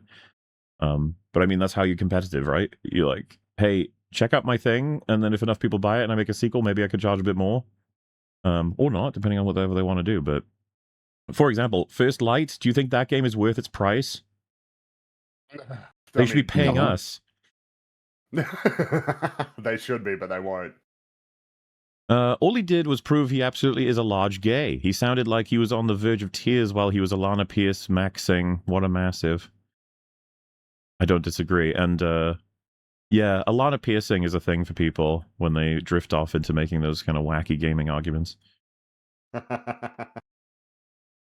This whole show feels like bad fanfic of itself. Nancy's the annoying self-insert. She has the jock and soulful art student fighting over her. She's super cool and knows all the guns. I'm surprised she didn't get powers by the end of the show. She would have. Get a season 6 and 7, she would have had powers probably. Yeah, she would have gotten powers from the Upside Down, yeah. Like, repeated exposure to the upside down gives Yeah. you powers. Take this Pizza Hut. Did they have Pizza Hut in the 80s? Take this Pizza Hut box, open it up. I'm not even gonna bother Dude, it would have trying been to figure out shooting a that right answer thing for that it. blasted him. It'd been like the radiation, it hit you in a particular way. And Yeah, like, but Jonathan it didn't didn't get give powers though. Just like, yeah, well, that's he didn't shoot it. You're like, That's oh, like, oh, what about Jonathan? No. maybe he'd be dead by then. So you're saying there's a fucking hammer and it slams the back of a metal spike, causing an explosion inside the gun, which then blasts the spike into the aliens? I guess that's a description of a gun, yeah. Sorry to have further reminded us all of the big brain take of Mr. Somer is not a horror game, but I genuinely hate it and I want the word spread. It was a baffling thing he was trying to set up as like how to frame genre. It depends on what feeling it gives you, as though that would just cancel out every fucking genre ever as a description of anything. Like, a drama. It's like, did I feel anything dramatic? Was I engaged on that level? Like, no, because it was bad. It's like, so it's not a drama then? Like, no, it is. It's just bad. Yeah, like it literally is. The idea that a genre is defined by whether or not it succeeded in generating that effect in you is absurd. Which is funny because there are horrors, and I'm sure you agree, Frankie, that aren't necessarily scaring you, but you consider good horror. Yep, of course. And someone could be like, well, that's Alien not possible. And it's like, yeah, it is. Yeah. Yeah, of course. It's I don't necessarily possible. There's all that covers just all genres. And it gets weird too, because it's like, what makes something sci-fi? The feeling of sci-fi in this case would be like, well, what does that mean? Yeah, like it's like that doesn't really work. So an epic, the feeling of it actually being epic. What makes it is it not a comedy because you didn't laugh, even if it's clearly trying to make you laugh? Makes no sense. Yeah. I don't know. I guess we started talking about, because there's a few of these. Joseph is a hack and should be ashamed eternally for a shitty opinion, along with being such a Weasley little crybaby when called out. Listen, if his first interaction with me was him calling him a massive, he got a bad impression. But at the same time, like, get over it, I guess. Is how I've always felt since then. And now get in the way. I thought it was funny. Loads of people did, but I think he just wanted to opt for, you're a homophobe. And it's like, okay, fine, whatever. But what if the wizard told him, like, yeah, but he's not, though, really and truly? When he called you a massive, he thought it was funny, okay? And then he's like, that's ridiculous. No one's ever done that. Oh, so you think Trey Parker and Matt Stone are homophobes? And he's like, what? It's like, well, interesting. They've said it a lot as part of their art. It's like, well, it's okay if you say it as part of art. It's like, what does that mean? I also called him a lamp, and I didn't get in trouble for that, even though that's absurd.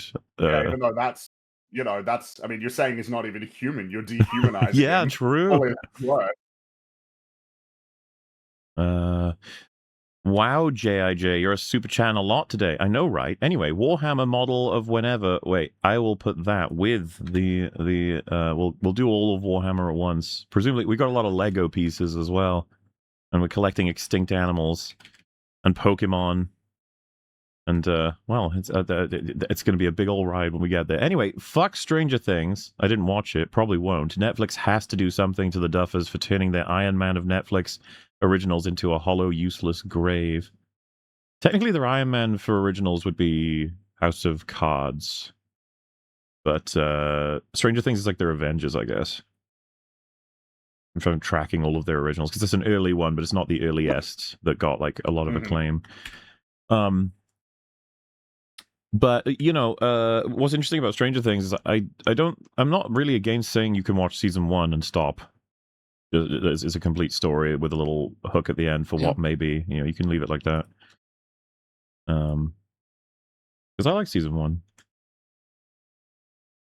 Tired of characters being regularly assassinated, writers not respecting your intelligence, want a story with actual intrigue? Watch The Amazing Digital Circus. Also, High Rags. Oh well, yet another recommendation. Absolute Cinema. They must be referring to the Amazing Digital Circus. It can't be Stranger Things. Rewatching and listening from episode 1. Love this show, the guests and the tisms, and thank you for recovering Andor. Love that show. I love it too. Andor's beautiful. Sure is. Maybe he's single because he opens with, I am Steve. I think the most ridiculous part of Stranger Things is that Steve is single. That's crazy. The biggest plot Well, hole. He's not by the end though, right? Because he has a girlfriend at the end. I think in the I'm trying to final remember. episode. Yeah, don't he has a even- girlfriend. I remember because it's kind of a bitter irony because it's when they're all on the roof and Steve has got like quite a good life set out for him, and Nancy has just flunked out of university to do a second internship, but at least she's independent, so good for her. So I Yay. think you may have just lost Stranger Things. You have lost the Stranger Things. Like, no. Duffer, noun, an incompetent or stupid person. Duff, of very poor quality. Duff man is thrusting in the direction of the problem. I see. Damn duffers. Mr. Oreo saved EFAP.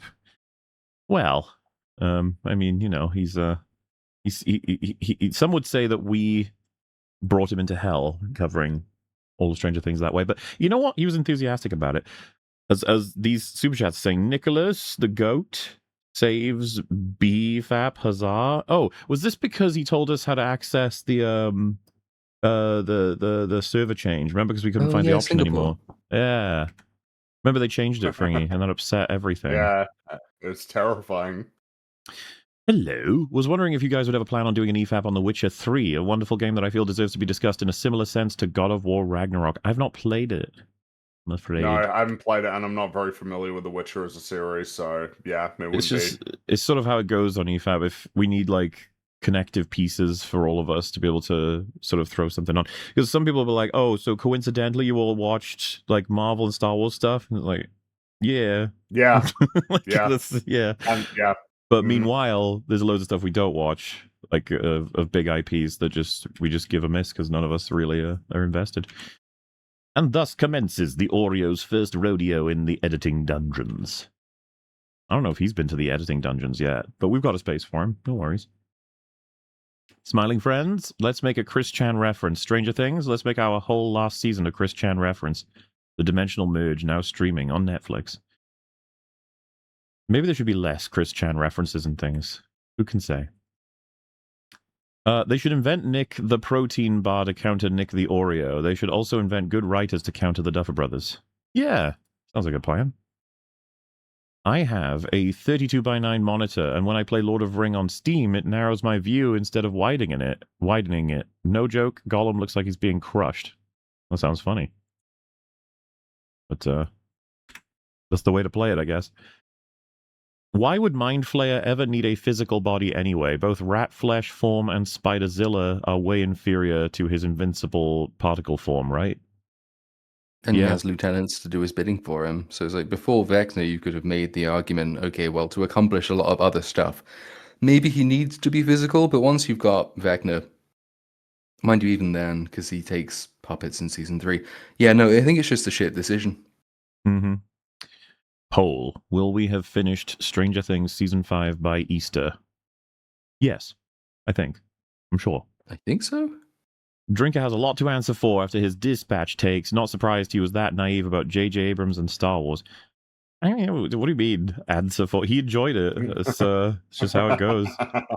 Every one of us will disagree with every one of us at some point about the nature of the thing, and that's totally chill. The important part is discussing it. Did y'all see the Duffers' response to Conformity Gate? Basically said they'd take the idea and run with it if they ever need money. Pathetic.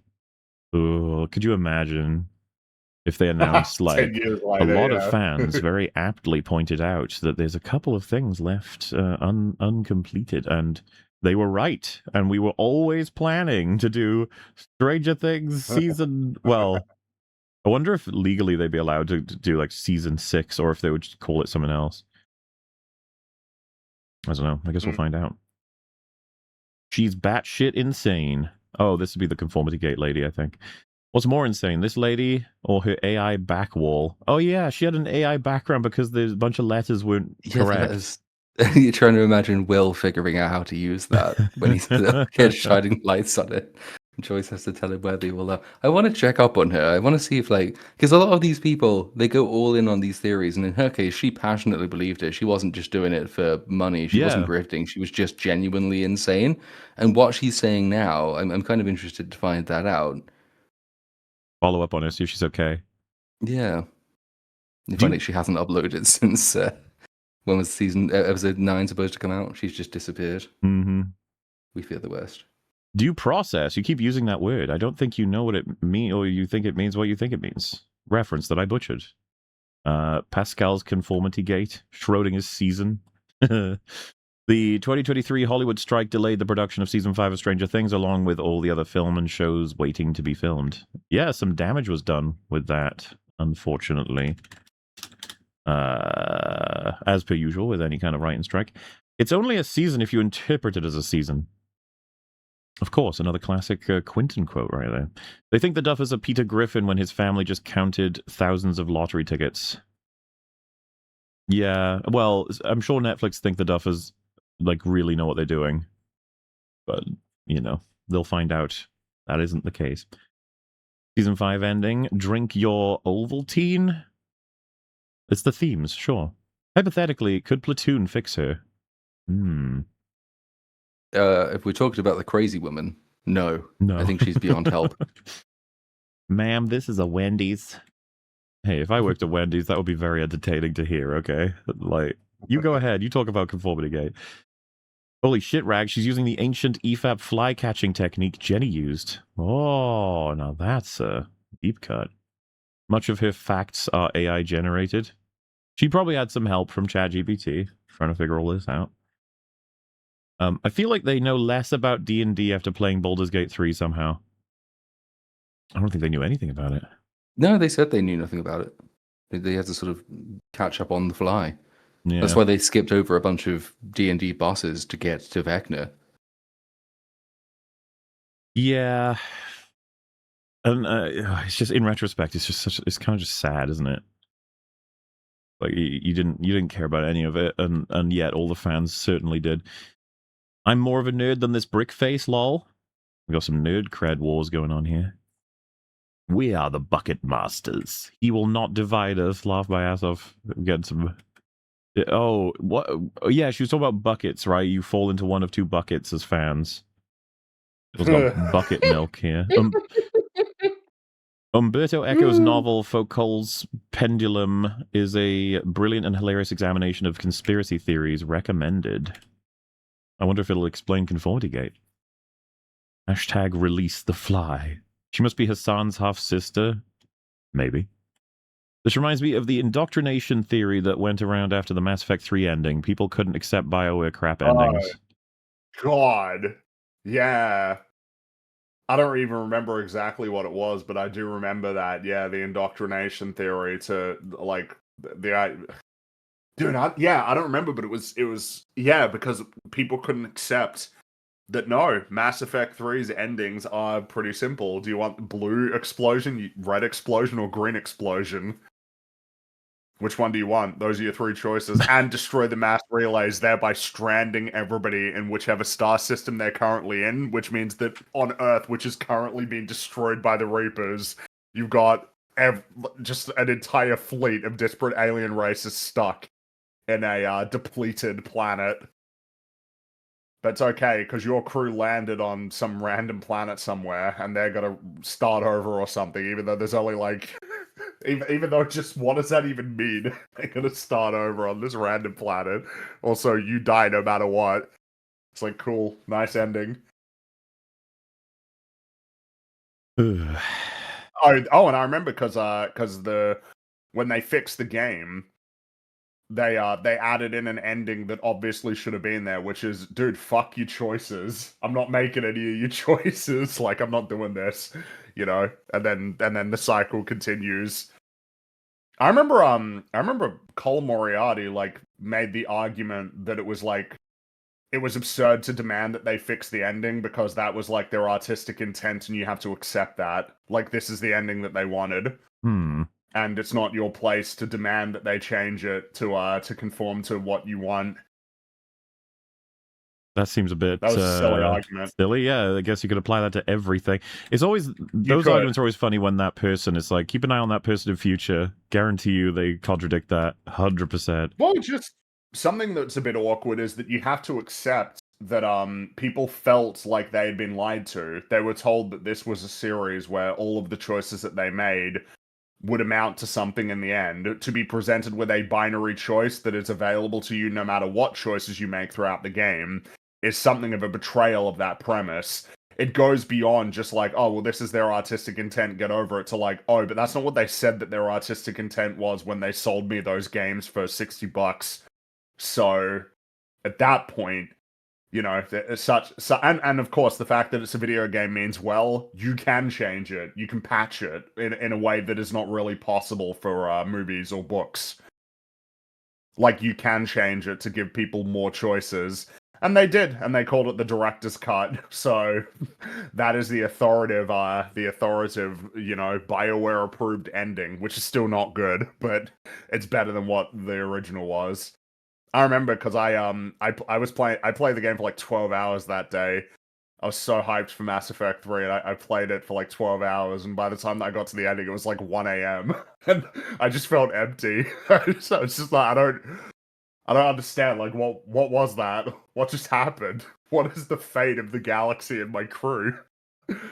Oh, thanks, random old man talking to that kid, talking about like the stories of the shepherd or whatever. It's like, this doesn't help.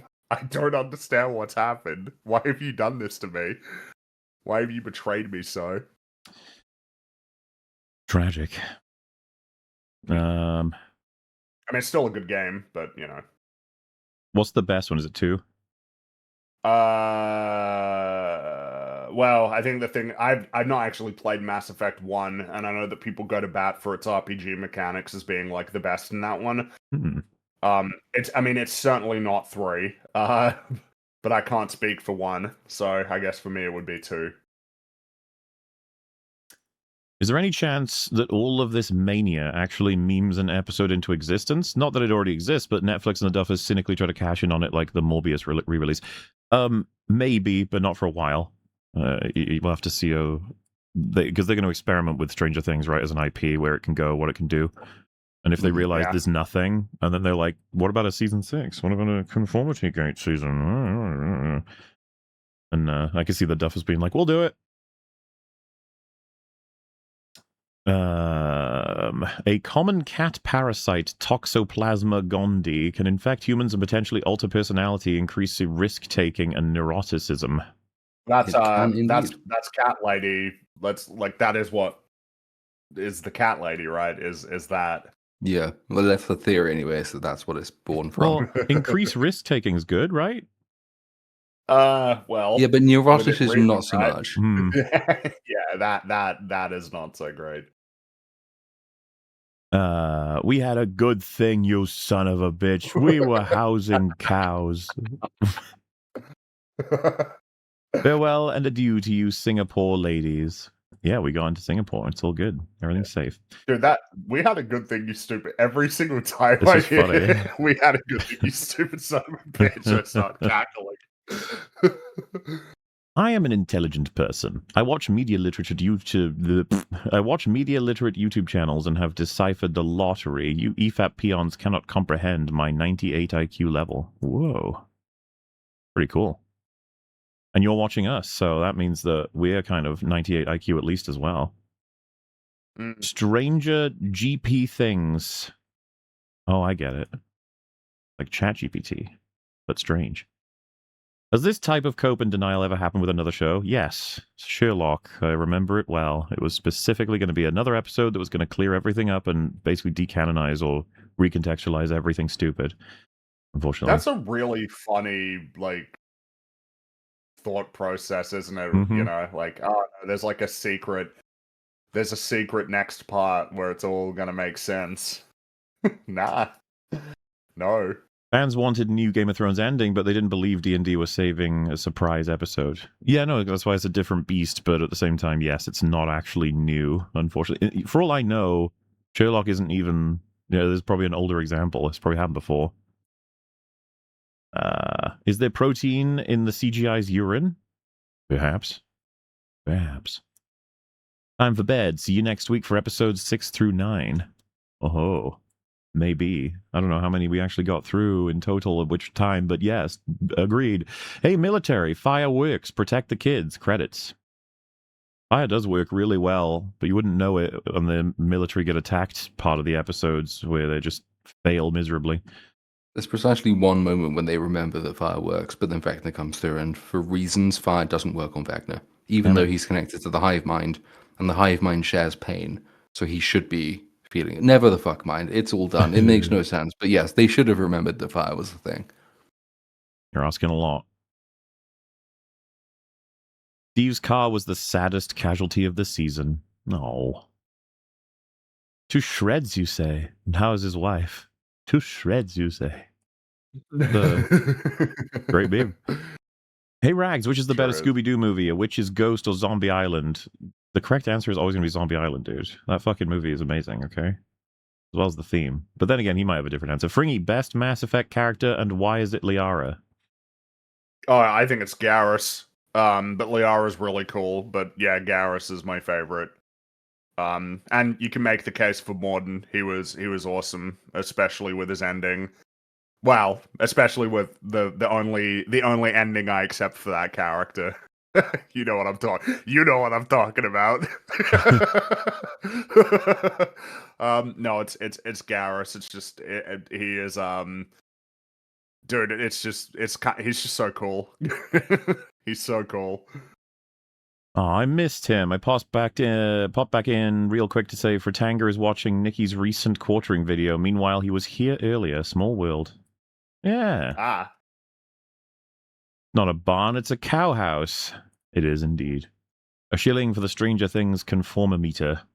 If Platoon doesn't address him as delightful Derek from this point on now that he's on the team, it's officially him fat-shaming a child. He's Fat Derek, that's his name. Yeah. Derek of House Fat. He earned that name. Through a lot of work. Are we sure the Duffers are even real? Has anyone met them? Apparently they are real. They're in the behind the scenes, unfortunately. They went where missing socks go. My God. A whole other dimension. He was inside the Demogorgon?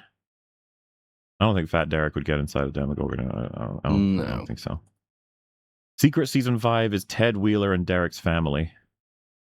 That'll be nice. That's what Secret Season is. It's just actually going through each of these scenes and being like, so these people didn't die because this, like the pregnant ladies and stuff. It's just the Duffers sit on chairs being like, it actually does make sense if you think about it for these reasons. Why did the vacuum stop after the end of the scene where the car was sucked into space? Why didn't the whole upside down disappear immediately? Because it did. Oh. It got blocked. Something clogged it. We just didn't see. Not sure. Makes sense. Makes sense. Why was the wall made of flesh specifically?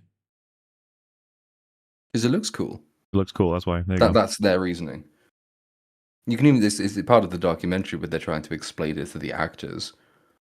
And you can hear in their tone of voice and their facial expressions, they're not buying it when the Duffers are like saying. And so, yeah, so like the, our dimension is no, and the upside down is connected to the abyss via the flesh walls. And everyone kind of looks at him like he's mad. He says, it'll make more sense when we've written the script. No, it won't. No, it won't. They think the wall of a wormhole is a tangible thing and not warped time and space. It is in this continuity. So, fuck you. How does the Mind Flayer now have a body and why was it dead? Maybe it died with the audience's goodwill and trust. What can you even say about the Mind Flayer at this point? But like it being dead made a degree of sense because you could have hypothesized, like drawing from the information you know in season 4, maybe Vecna kind of met it, got his powers from it, and then overtook it and killed it, and is now using its body as for some reason. That would have made probably more sense than no, it's actually not dead. It just sleeps like that, and then it's going to wake up and be a giant spider monster, and it's going to die really easily. Cocaine would also activate it, presumably. Yeah, maybe. Lightly walking up that hill. Vecna would show the Duffers the word continuity. I think that would truly terrify them. Yeah, that's good. Yes, that makes sense. As we all know, Rags fails to be an apex homosexual. So, Platoon, what superpowers did your sexual preferences give you? It sort of depends on the weather. Ah. Because at the moment I've got none. But when it's not 39,000 degrees, then I have some, but I can't remember what they are because it's too hot. Yeah, temperature does fuck with memory. It's a thing. It's a known thing. My grandfather died last Christmas. Will he return in Avengers Doomsday? Well, I'm sorry to hear that. And if anyone's returning in that movie, I think you just don't want anyone returning, honestly, because I don't think it's going to be well handled.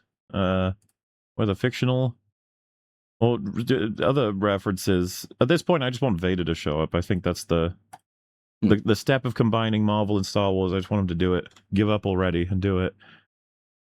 Cheers for me getting through half of a 12-hour shift. I never got past the first few episodes of season 1, sorry, but I love listening to y'all complain about it. Well, had some praise for season 1 as well, but yeah, that's kind of how it went.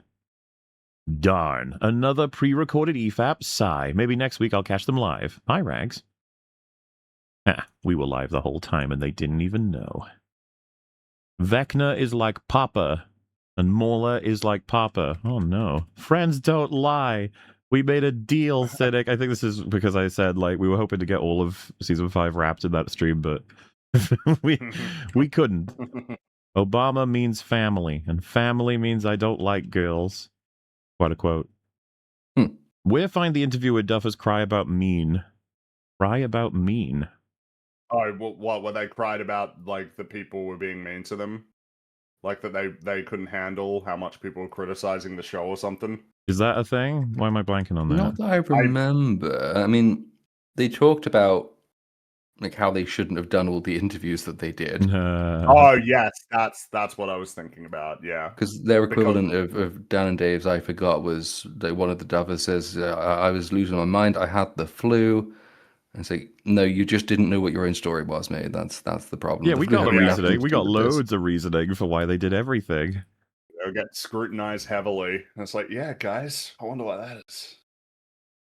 We got all of it. We hit it all in real time. There's no escape. I believe she's out when I see her walking out. Oh, we're talking about 11, maybe, I think. She's gone at last. We trade one villain for another. My God, Muller is changing the formula. We're going back to formula. Yeah, we trade one villain for another. That's a Halo 3 reference. Whoa. Yeah, good stuff. Oh, sweet crispy demogorgons. Oh, wait.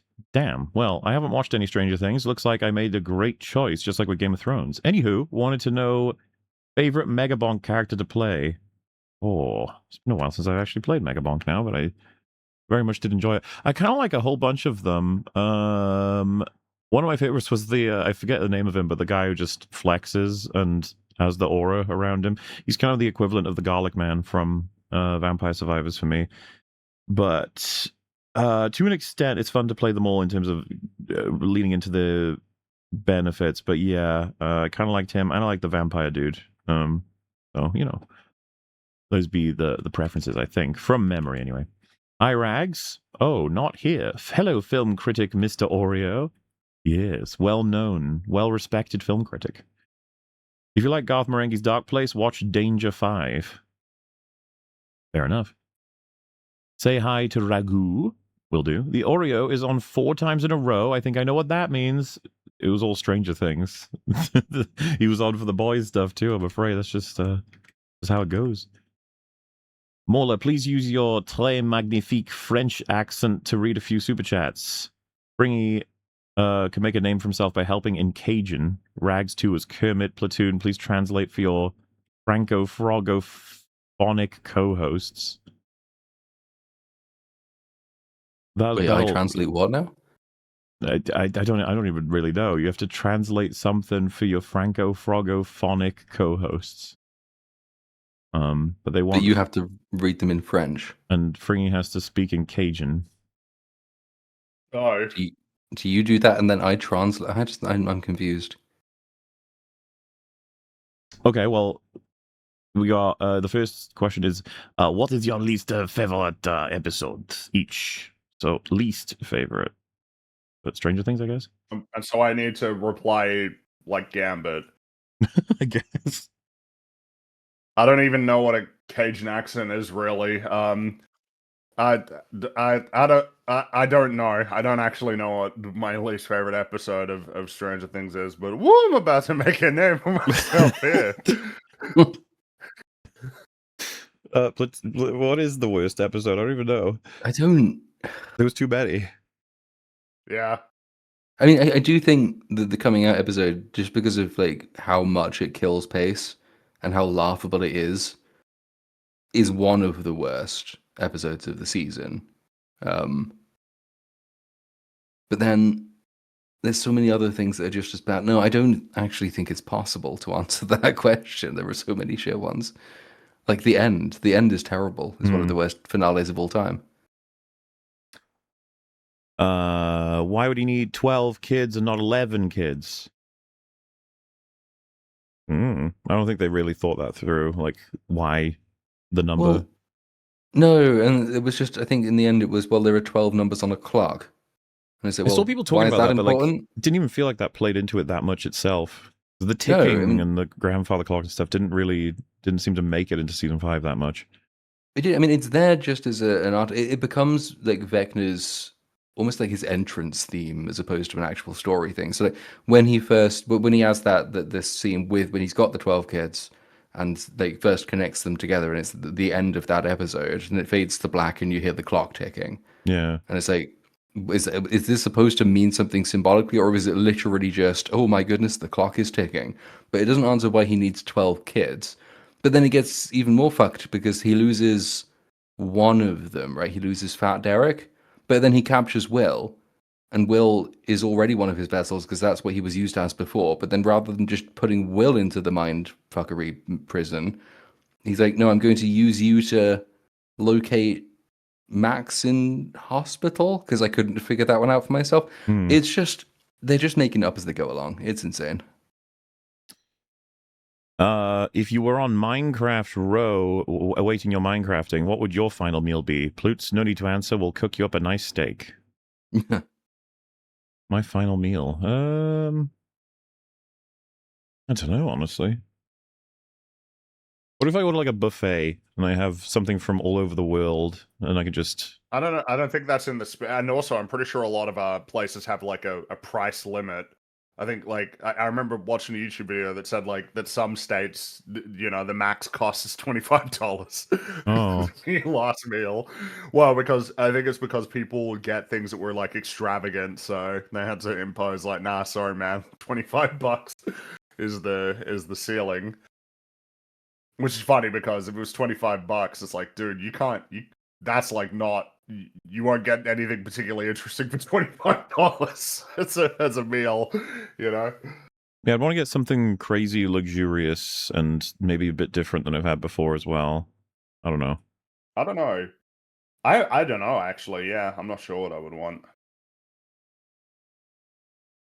Super Not a Mario... very satisfying answer, but yeah, there you go. I mean, you know, there's not going to be that other than I'll get a KFC. Like, oh, yeah, fair enough. Which is because I think I've seen a video similar to that, but someone did order a shit ton of KFC. I think on death row before, and it's just like, yeah, it makes sense.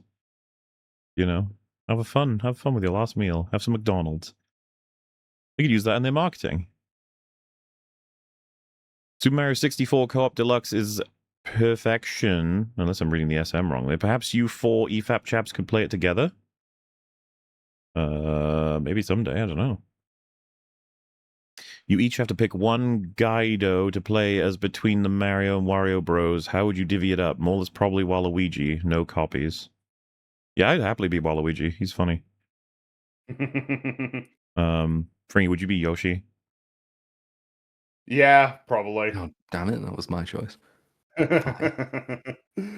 You can be Luigi. Well, you can be Luigi, yeah. Why would I be Luigi? Luigi sucks. Wow. No, he doesn't. He's I'd be picking Luigi if not for Waluigi. Yeah.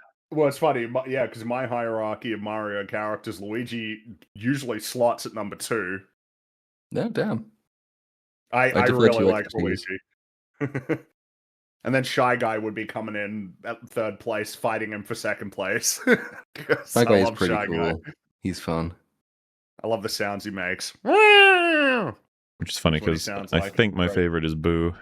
I just love Boo. He's so Boo's cool. cool. Do you mean Boo or King Boo? No, Boo. I'll take Boo. Okay. King Boo's a little Yeah. bit too pretentious. Boo knows what he is. He puts it in the name. I don't understand. How does a camera capture anything when completely submerged in blood? Even if futuristic, it's so weird to me. I guess it depends on the effects you use. Are we? Oh, they're talking about, well, because it's an X-ray camera, right? Is the idea? Or it doesn't. It's not conventional, I guess, is the best answer I've got for that. In season 2's finale, Dustin says it's only a matter of time before those tunnels reach this town. So how do they reach under the center of the town in season 5? When they were blocked off in season 3. Right. And it turned out that Will had dug them all somehow. But I don't. Yeah. Yeah. If you could play as Waluigi in 3 non-canonical games, which would they be? Well, Mario Sunshine for me. I'd love to be Waluigi. Just running around, and imagine him with a jetpack. That'd be wonderful. Yeah. I mean, Mario Galaxy then, probably, with Waluigi. It seems could you appropriate. imagine him with Rosalina telling him to go on his quest and he just goes around robbing people? Yeah. Is it limited strictly to Mario games? Because they said 3 non-canonical games. Oh, Like, could you play as Waluigi in Halo? non-canonical. Ooh, okay. That'd be great. Yeah. Could you imagine Waluigi in a Spartan suit that has a big carve out for his nose, like a big? I kind of want him in Dead Space. I think just him reacting to all of this, like a horrifying creature goes blah, then he just goes wah, and just starts running away awkwardly. And who would be his like girlfriend for who would be his Nicole for the Daisy? I don't know. Well, that would be that he lost for Daisy, but she's betrothed to Luigi, and so he imagines She's Luigi like, make us whole, and he's like, wah, yeah, wah, wah, wah. Could you imagine the ending then? Him taking off his helmet, sitting there, and then you've got this bloody evil Daisy. Wah! Then it cuts to black. Yeah, that's when it cuts to black on him saying, "Yeah." Yeah, I'd say that's a pretty good pick. But there's lots of good stuff you could fit him into. Maybe Soma as well. Yeah. He'd be a welcome respite from all of the horrors. Waluigi deserves a bit more attention, I think. He's got a lot of character. It's kind of interesting he's not had a spin-off game at this point. You figure that he would have one, because of course Wario's got like a dozen. Is Vecman defeated yet? No. Still a bit more to go on breaking him down, defeating him with plans. Does this ending count as URR for Mr. Oreo? Sure. Of the show, yeah. I guess that makes sense. Tell Nuts I said hi. Will do. Oh, also tell Nick I said both hi and cherry. You'll appreciate that.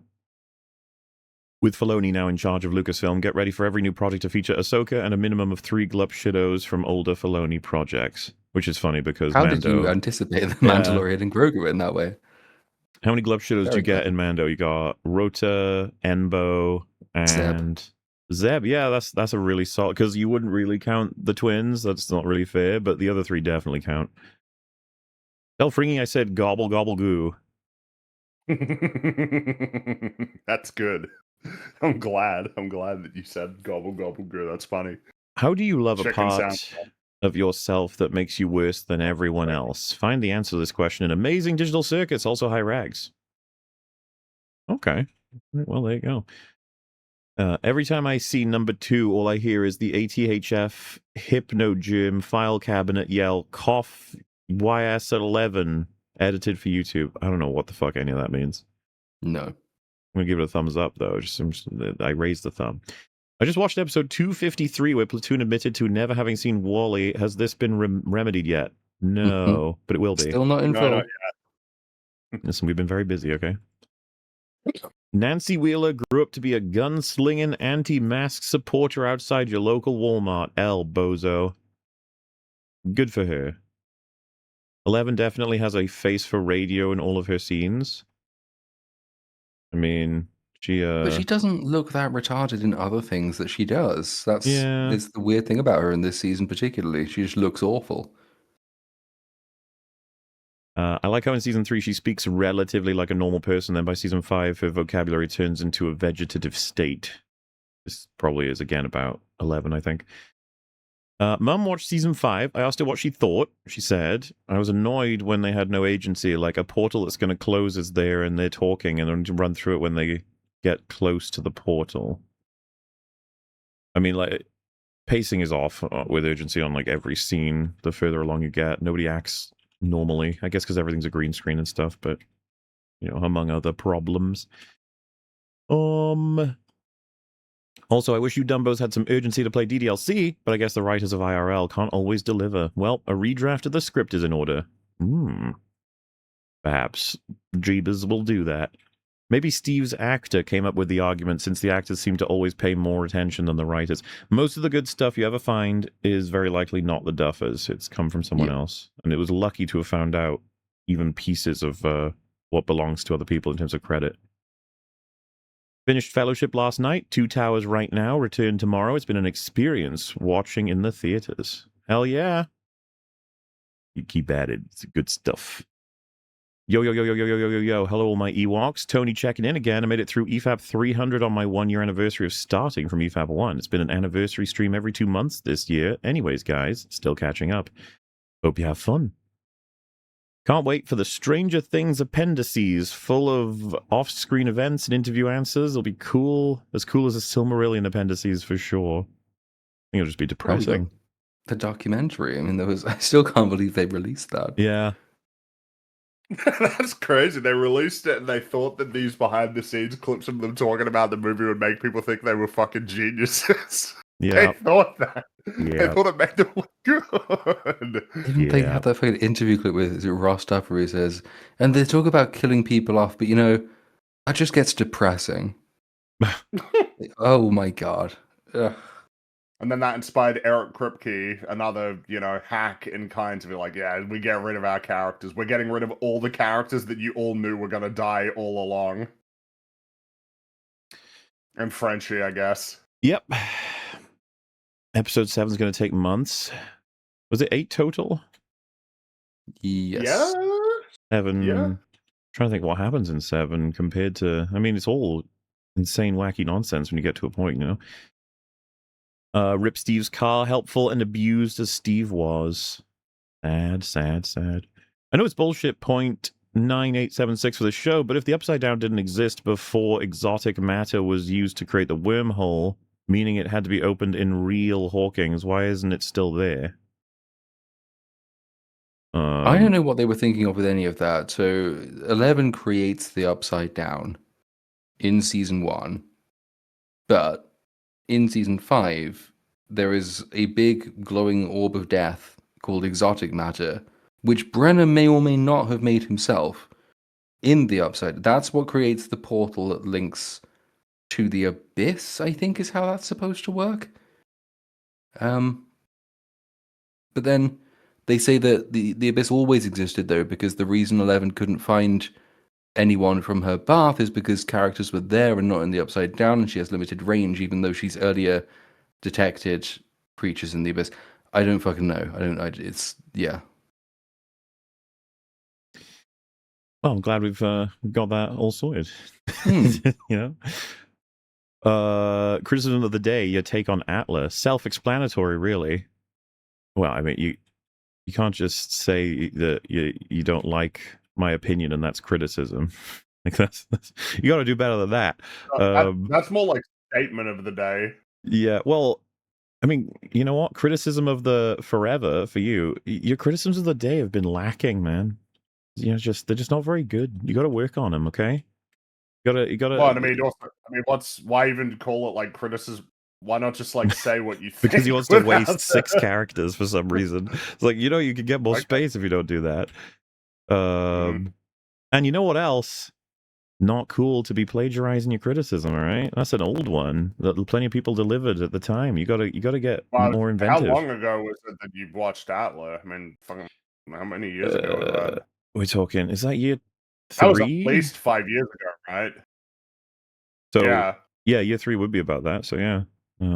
So that's a pandemic era take. You gotta next time, find something a bit more contemporary, okay? You'll be fine. Also, maybe he was talking about the one that's coming out on Netflix that people don't feel so good about. Well, I But don't he think was I talking have an about it opinion ahead on of that. time. Maybe that's the criticism. I should have an opinion on that. You should watch the Netflix Avatar. I'm pretty sure season 2 is coming out or is out now. Exciting. They're going to Yeah. the Earth Kingdom, right? With the Earthbenders. Get stuck in, everybody. Well, you've got to figure out how to turn ads off or just admit you have them on to monetize the live streams. What? If you can Admit believe it. this. What If you can other believe- reason would I have ads on? Like for your if you can entertainment? believe it.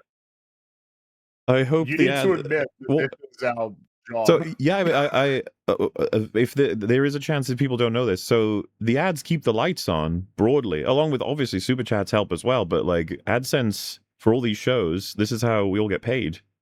So, and I figure if it's too much for you, use a blocker of any kind. I completely encourage it. I don't have any issue with that. Or pay for YouTube Premium. Or premium, yeah. Like, but no, yeah.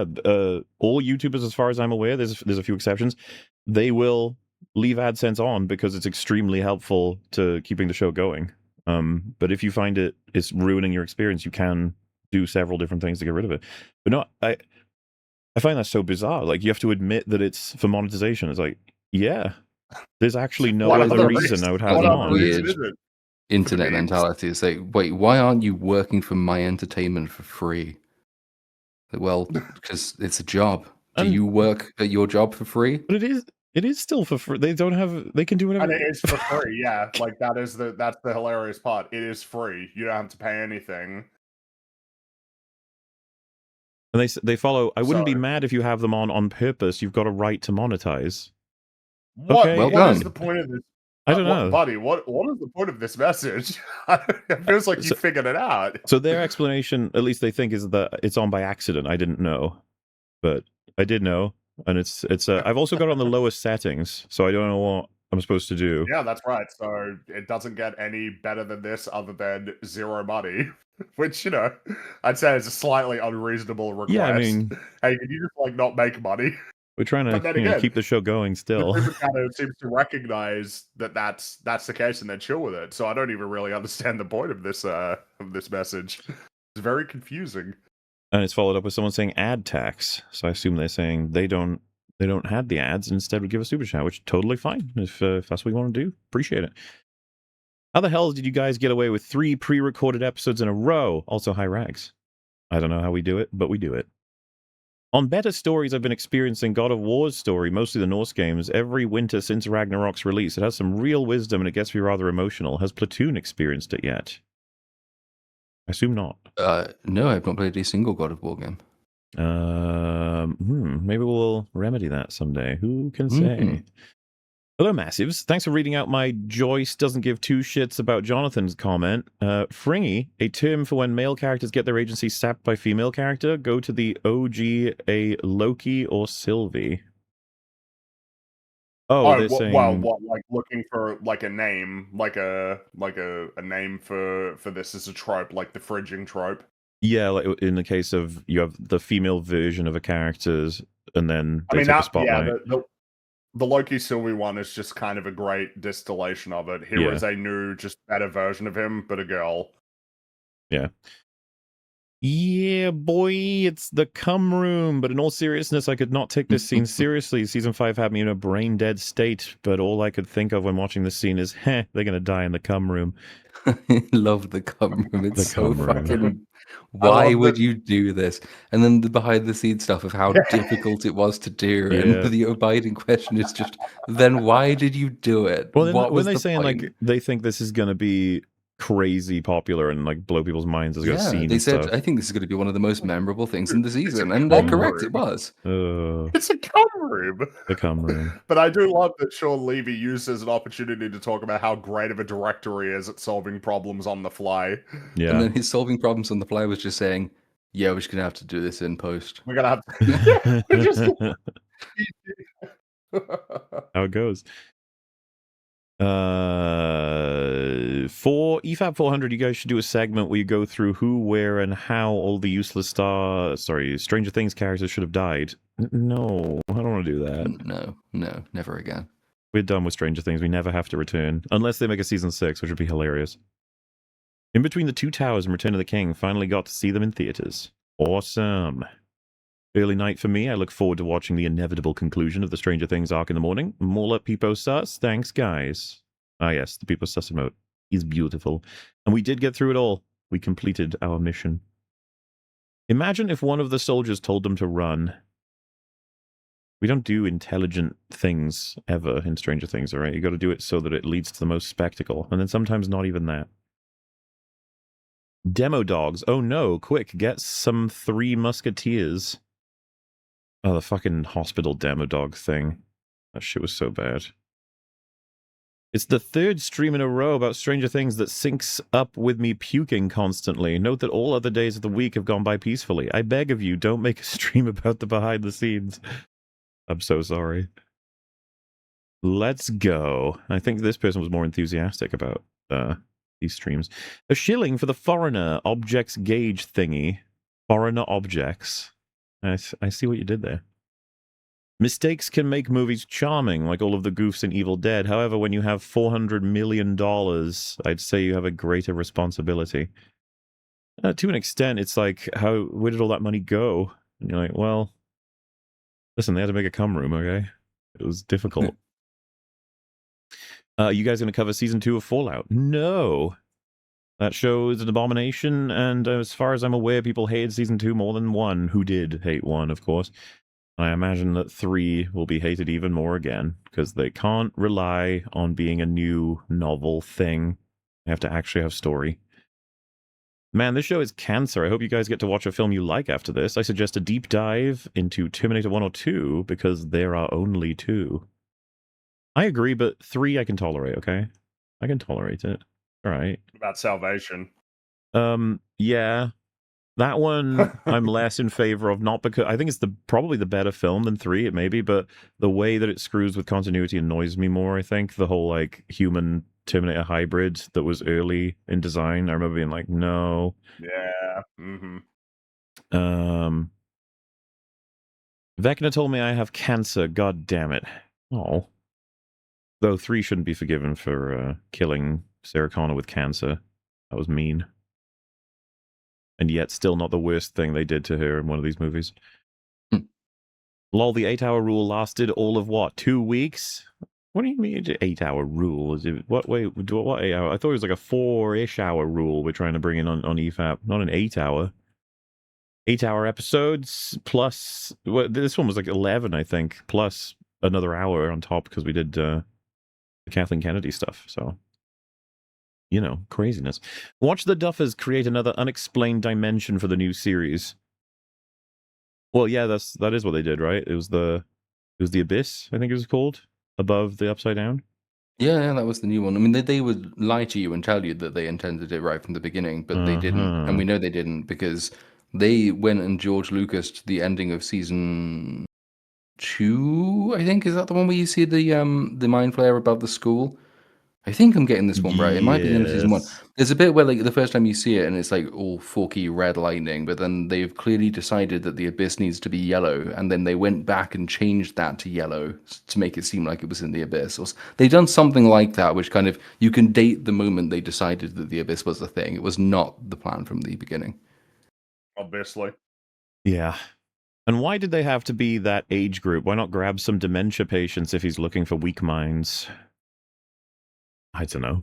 Because kids have special powers, and we're just going to say that, and we're not going to explore it or explain it in any way. They got an imagination. There's literally a mental institution in Hawkins. You'd think that's where he'd go for a first for weak minds. No, it's not the right kind of weakness, you see. EFAP movies, Roland Emmerich arc's going to be epic. Do it. We might. I could see that happening. That could be fun. The only way to stop Vecna is to force her to do a 100% completion of the PS4 version of Lord of Ring without updating the game. Oh, is there a if you buy the physical copy and you play it offline, is that even more glitchy? That sounds like fun. A lot of people, but it sounds a lot more awkward to be able to fetch that ability. Do y'all think orphans hate playing dodgeball because no one misses them? Oh, yes. Guys, I don't like short man. I like long man. Oh, we get to we just cut a long in half, so it's still long. It's just two pieces of long. You would have gotten jumped in the 80s, and nobody would have cared. Nobody would care in the 2020s. That's what Vecna showed him. Our timeline.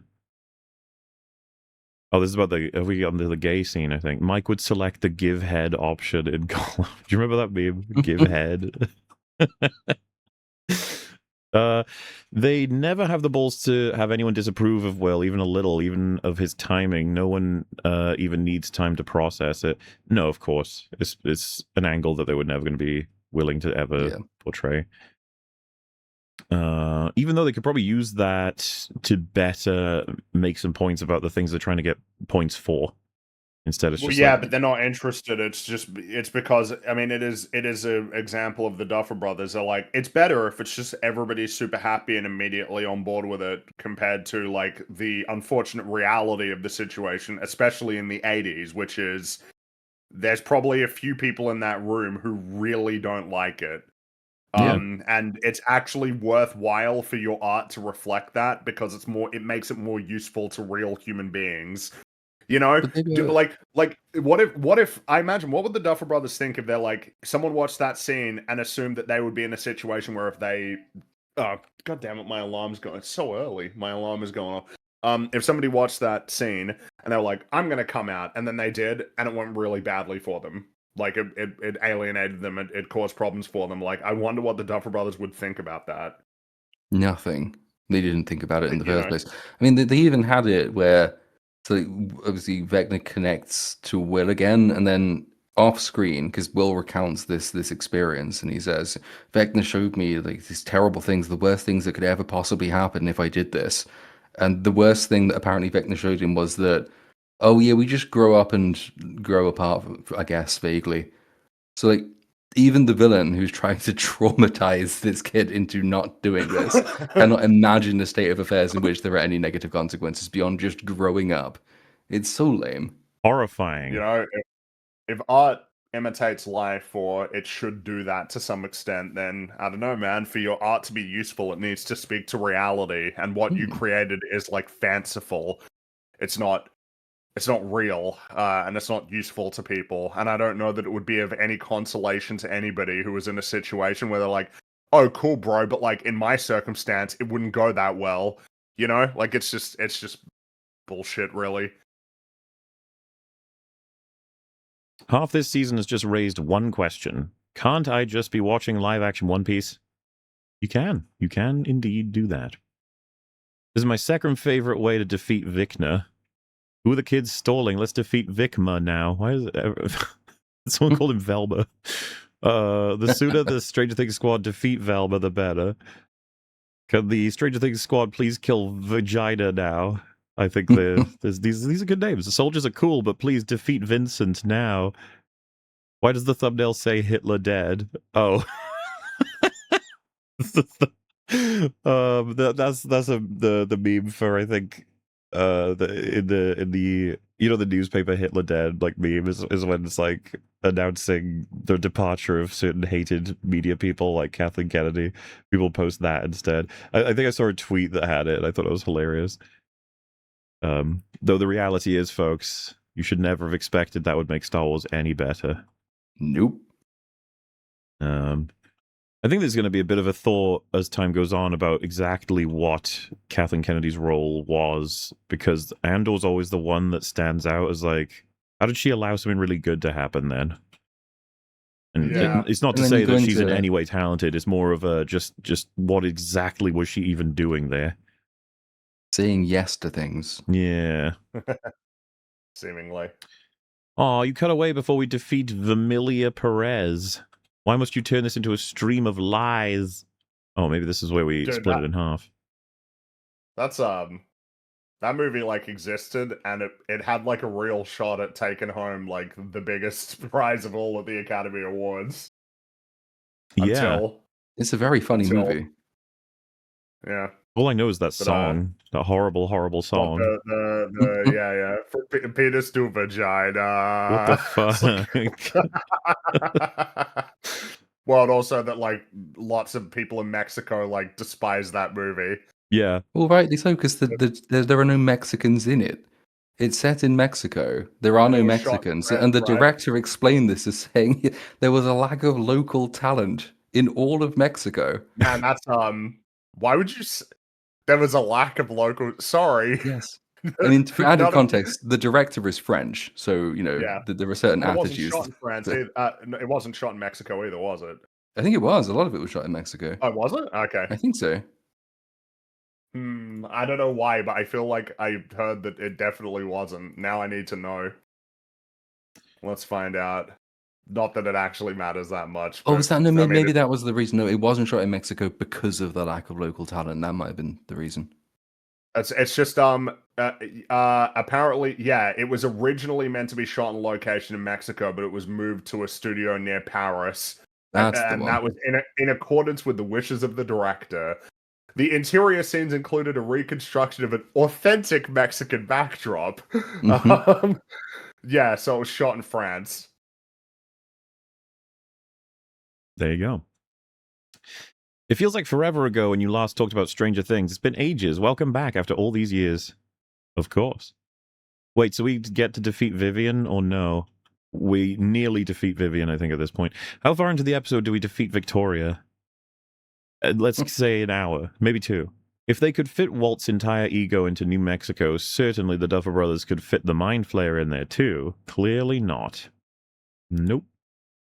Vecna kind of forgot about the Iron Fleet.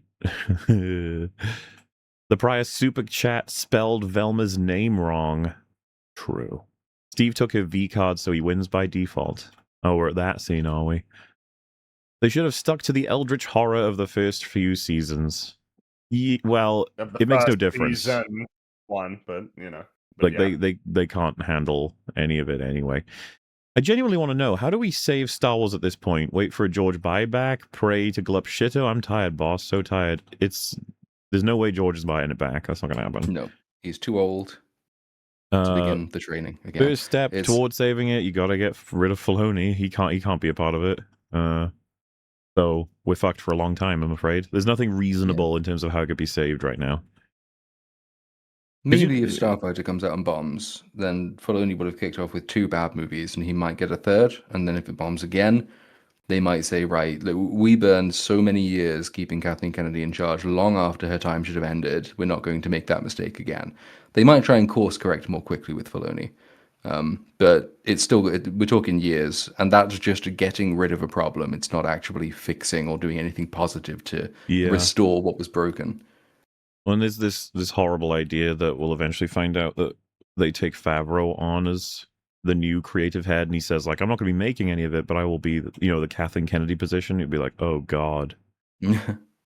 So, and it's like, so what needs to happen? It's like, whatever needs to happen is so unlikely that it's barely entertainable, but you may just get lucky at some point, and we may end up with something that's okay. That might happen. By accident. Yeah. I genuinely want to know how... Oh, wait, sorry. Pretty much the Black Ops 7 final boss. Was that in that crazy Dreamworld thing? What was the Black Ops 7 final boss? Well, you remember there was that one where it's got fucking Merle, and he's like 20 feet tall or something. Like, is that the final boss? I don't know if it's the final boss. I don't know what the final boss of that game is, but that's the only boss battle I'm aware of from Black Ops 7. Fair enough. Very much feels like, yeah, that shark has long since been jumped. We're in a different realm now. Steve should have gone all The Last of Us 2 on Vecna. Yeah, man, with the baseball bat. We'd have loved that. It would have been great. Mauler, other lads, hello. Quick question. I'm very curious what the analytics on a 17-hour video are. 17 hours and 1 million views? What? Well, I don't know if... I don't think it means like 1 million people saw the 17 hours. I assume a view... Do we even know what a view counts as these days? Is it like half an hour plus? Or well, it wouldn't be for... 5 minutes I'm plus? not I have no sure. idea.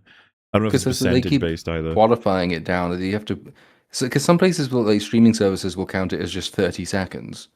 But I guess for YouTube's purposes, it would have to be longer. But then YouTube then doesn't count ad block views as views sometimes now, so you don't actually know. It's almost a meaningless statistic. It's an annoying one. It would be nice to know what it counts as, but I don't think they will ever tell us. Yeah, that would reveal too much. Don't want YouTubers to have any sense of what the fuck is going on. Also, stop being lame and watch the dub of Backstroke of the West after you find someone who saved it, as it's long since been taken down and now only is a few clips. Make your own dub, I don't know. Who can say if such a thing will ever be seen by us? What if they gave Terry Ives Vecna's blood, and then isn't she a loose end for the military to recreate the physics? Oh yeah, you might be right there. Terry Ives is still around, and she must have had a blood transfusion because that's how this plan works. That's how 11 was born. So she can actually, yeah. Mind you, well, unless, I mean, does she run out of the blood? I think they just forgot about Terry Ives. Yeah, there you go. Duffer Brothers played 4D chess. She never existed in the first place, and Dustin fooled everybody, but planned on her never being talked about again. Genius. Steve lack of change and thus continued happiness is well represented by him being the only one to continue to rock his 80s hair. Steve survived, that's all that matters.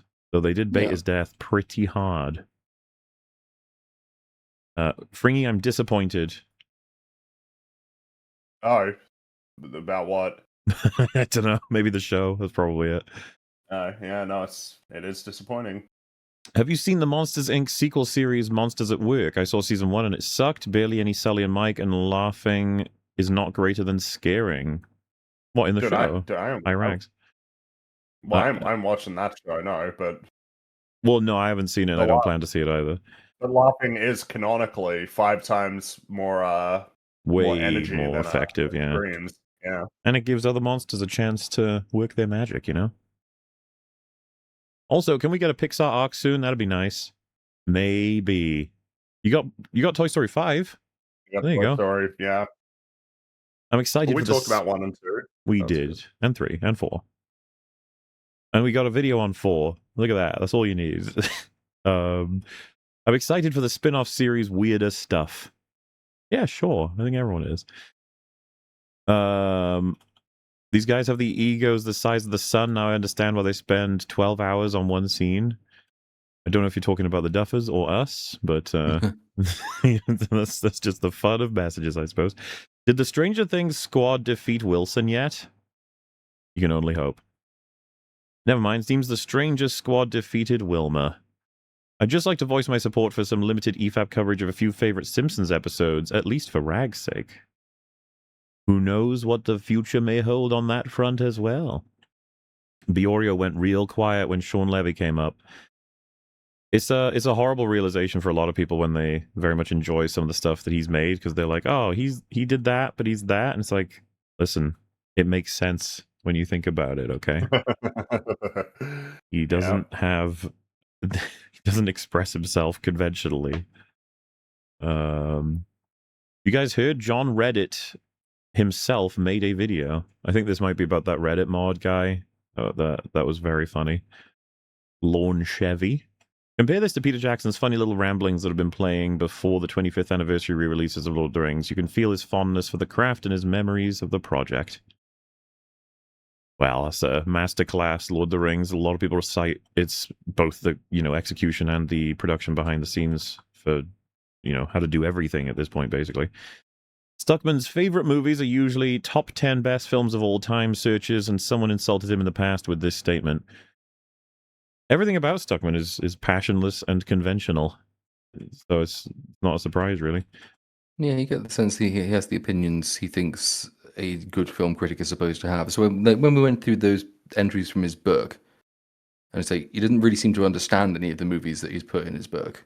But every movie in the book is exactly what you would expect to be in the book. Unironically, RoboCop is my favorite movie. That's fair. Good movie, man. It's a really cool movie. The Greasy Strangler is my favorite film. What does that say about me? I don't know. But someone will find out someday. What is everyone's favorite film? I know Moles is The Prestige. Fringy, is it Wall-E for you? Rags, Platoon? Wall-E is like really competitive for the potential number one slot. The reality is that my favorite movies is kind of like a fluid collection. Yep. Saving Private Ryan is there. Hot Fuzz is up there. It's sort of, you know, oscillates depending on how I'm feeling that day, like which one will ultimately claim the number one spot. I do not even have a number one spot. It's pointless and futile. What about just a few that could maybe be competitive? All the usual boring conventional ones. Fellowship of the Ring, Empire Strikes Back, New Hope, Jaws, very good movie, fucking etc. Terminator 2, yep, Terminator 1, Aliens. Anything unconventional? You just got done talking about how Chris Stuckman's conventional, so ha! You're a hypocrite now. Yes, but I don't write books talking about how amazing I was at film critics. I came up with Nobody for the top 10 movies of last year, and I'm going to stick that on the list. I think that's a really good movie. Yeah. Good shout. Shout out to Nutza, who I feel really found her stride in these last few episodes and felt to me much more confident and vocal in what she wants to say. You know, it's just a matter of letting everyone know gradually that they got to barge in with us a little bit, and once they, you know, feel nice and comfortable with it, you get to hear all kinds of wacky things. She's a great guest for EFAP. There's crazy crap ton of bull crap, and you get an ounce of quality. I assume they're talking about Stranger Things. Which, yeah, you know, I guess. The defense that it's not fair to judge plot holes because it's for kids is annoying. Why shouldn't they be cohesive? Kids do pick up on details, separating movies like Toy Story and Minecraft. Yeah. Yeah. They certainly do. Every film of every genre and fucking tone and particular audience demographic, it has like prepared defenses. And that's just one that always comes up for any movie that's I guess fucking 12A or below. Arguments put forth by adults though, not by the kids themselves. Curious.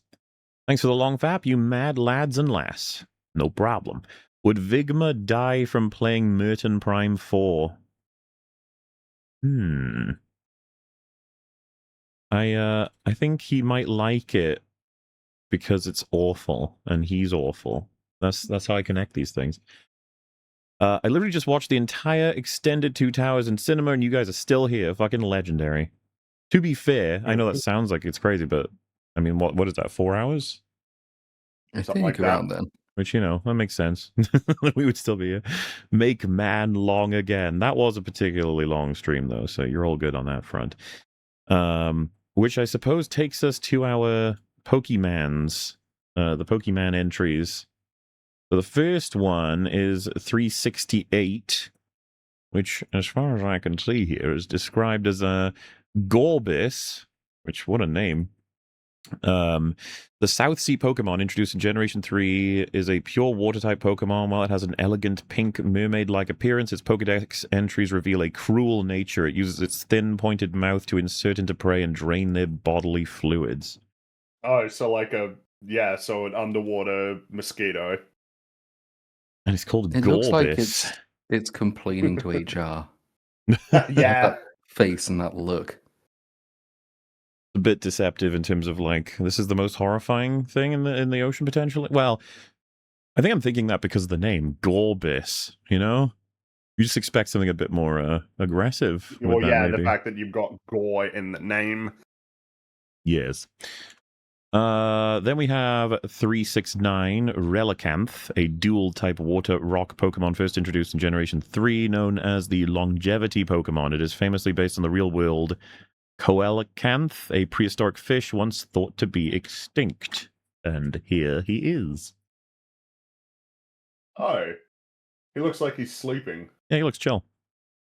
Deep Sea Boring. Search your deck for a trainer card, reveal it, and put it into your hand, then shuffle your deck. Oh. Boring as in like drill, right? Not boring as in I mean, it could be a really boring move to play. I don't know. Well, yeah, fair enough. And 370, which is Love Disc, Love Disc live in shallow seas in the tropics. This heart-shaped Pokemon earned its name by swimming after couples it spotted in the ocean's waves. Seems a little bit uninspired, doesn't it? I remember that Yeah, one. I remember that one. Boring. Is a disc. It looks like a heart. Love Disc. Like, all right. Got it. You're How much money will we make from this? Millions of dollars. Bazillions This of Pokemon dollars. alone has probably made over $1 million in money in some shape or form. Yeah. Then we have the extinct animals. So Inoceramus. This one's confusing. I think this is the largest fossil ever found of a creature, the recent or extinct creature. So Really? at least that's Okay. why I could be wrong. What- It's like a mollusk. And what is that meant to be? Oh, okay. I was about to ask. But aye, fair enough, of course. Then we have the Casteroidus ohionesis. Biggest beaver you've ever laid eyes on. I'm sure I pronounced that perfectly, by the way. Oh yes. Look at him. Imagine him coming at you. Not preferable. Like, oh god. And then we have the Beast of Lesotho, the mysterious monstrous amphibian. This is a rendition of such a creature. He Big looks funny. salamander. Hmm. Lots of wonderful little critters in the world, aren't there? Then we have our Lego pieces. The first is the Demogorgon, naturally. And look at him. Oh, He deserved yeah, a better alright. TV show. I like that they have him holding the claws to match, you know, like in the regular hands turn into claw hands. Yeah. That's fun. And plenty of design choices there that work out quite well. Lego is fun. Actually, a hat that goes over a normal head. The normal head is printed to look like the closed mouth. So he's got a normal head, and then the flowery part, I guess, is like the in hat. front of it, like a tat. Okay. Oh, I think that makes sense. Actually, now I think I can see that. That's clever. They have a lot of like little clever solutions, don't they? It's like the Lego man is cosplaying himself. You know, like he's got a cosplaying. So then we have how is this described here? So is the intellect devourer from the actual mind flayer hollow middle so it can go on a guy's head. See, it would be the alien conquest clinger. So what it looks like. This is the intellect devourer. And that is from Lego. I mean, they're saying it's from actual Mind Flayer, so I guess this is inspired by the D&D Mind Flayer. Oh. But yeah, fair enough, I suppose. I like that it'd be a little brain hat. It's kind of like in the extended family of head crabs and face huggers or something, I suppose. Can't go wrong with all of them. So then this one doesn't have a description attached as they often do. I suppose this one's somewhat self-explanatory. You have, you know, like regular legs. These are fawn legs. So you do like you can create reverse hinged. Yeah, like you'd use these for Mr. Tumnus, presumably. Ah, right. I see. Yeah. Gorgeous. And then we have the Lego piece of the day. This is does this even work? It's they're calling it Lego piece of the day is Duplo brick, 2 times the height and width of a normal brick, technically compatible and used in some large Legoland statues. All right, well, the results here aren't helping too much, I guess, because I can't narrow this down, but this is what I've got. I guess you can involve Duplo in your approach with a Lego. And the Duplo bricks are a bit different, but some of them fit, and maybe you create some marvelous masterpieces with gaps that need to be filled by Duplo. Who can say? Anyway, that moves us to our Warhammers. Warhammer's funny. It's like the first one will be the Catan Shard of the Nightbringer Shard of Death. That is the model that we're looking at today. If I could just find it. Oh, interesting. Oh, this would be one that if I was super into Warhammer, could very likely get a statue of. Look at him.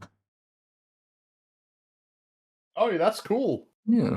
That's really cool. That is feels like a Techno Reaper or something. I like the cape. The way it's like glitching out or pixelating. Yeah. He's That's neat. cool and spooky. There's Drink has been saying he's been getting into Warhammer recently, reading a lot of it. And I was like, you have to let me know if it's because isn't it just like an immense amount of lore? It's multimedia like crazy. I believe so. Oh, you know, lots to get into, I suppose, which is just good for anybody who's liking it.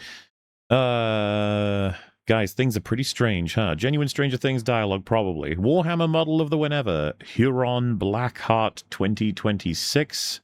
Remember Huron Blackheart? He's back with a silly face. So this is our guy, Huron Blackheart. If it decides to load. Oh, there we go. Oh, Yeah. Yep. That's a bit edgy. Look at him. Well, it's funny. We just got done with the fucking Reaper. It is like, oh, so this one's edgy. And I'm like, yeah, but I guess when you do like a Reaper adjacent thing, you get to be a bit edgy, right? Just inherently. Otherwise, you're not portraying him as Reaper-ish. But this guy, you know, look at his little goblin pet. He's probably pretty chill. Nice little skull on the floor, skull on top. They like their skulls in Warhammer. Symbolic of many a thing. Which wraps us up. So thank you all very much for your messages. We appreciate it. And we shall see you for the next wonderful TV show that collapses miserably. Possibly called The Boys. Who can say? But for now, we say goodbye. Toodle pip. Cheerio. Bye. See ya.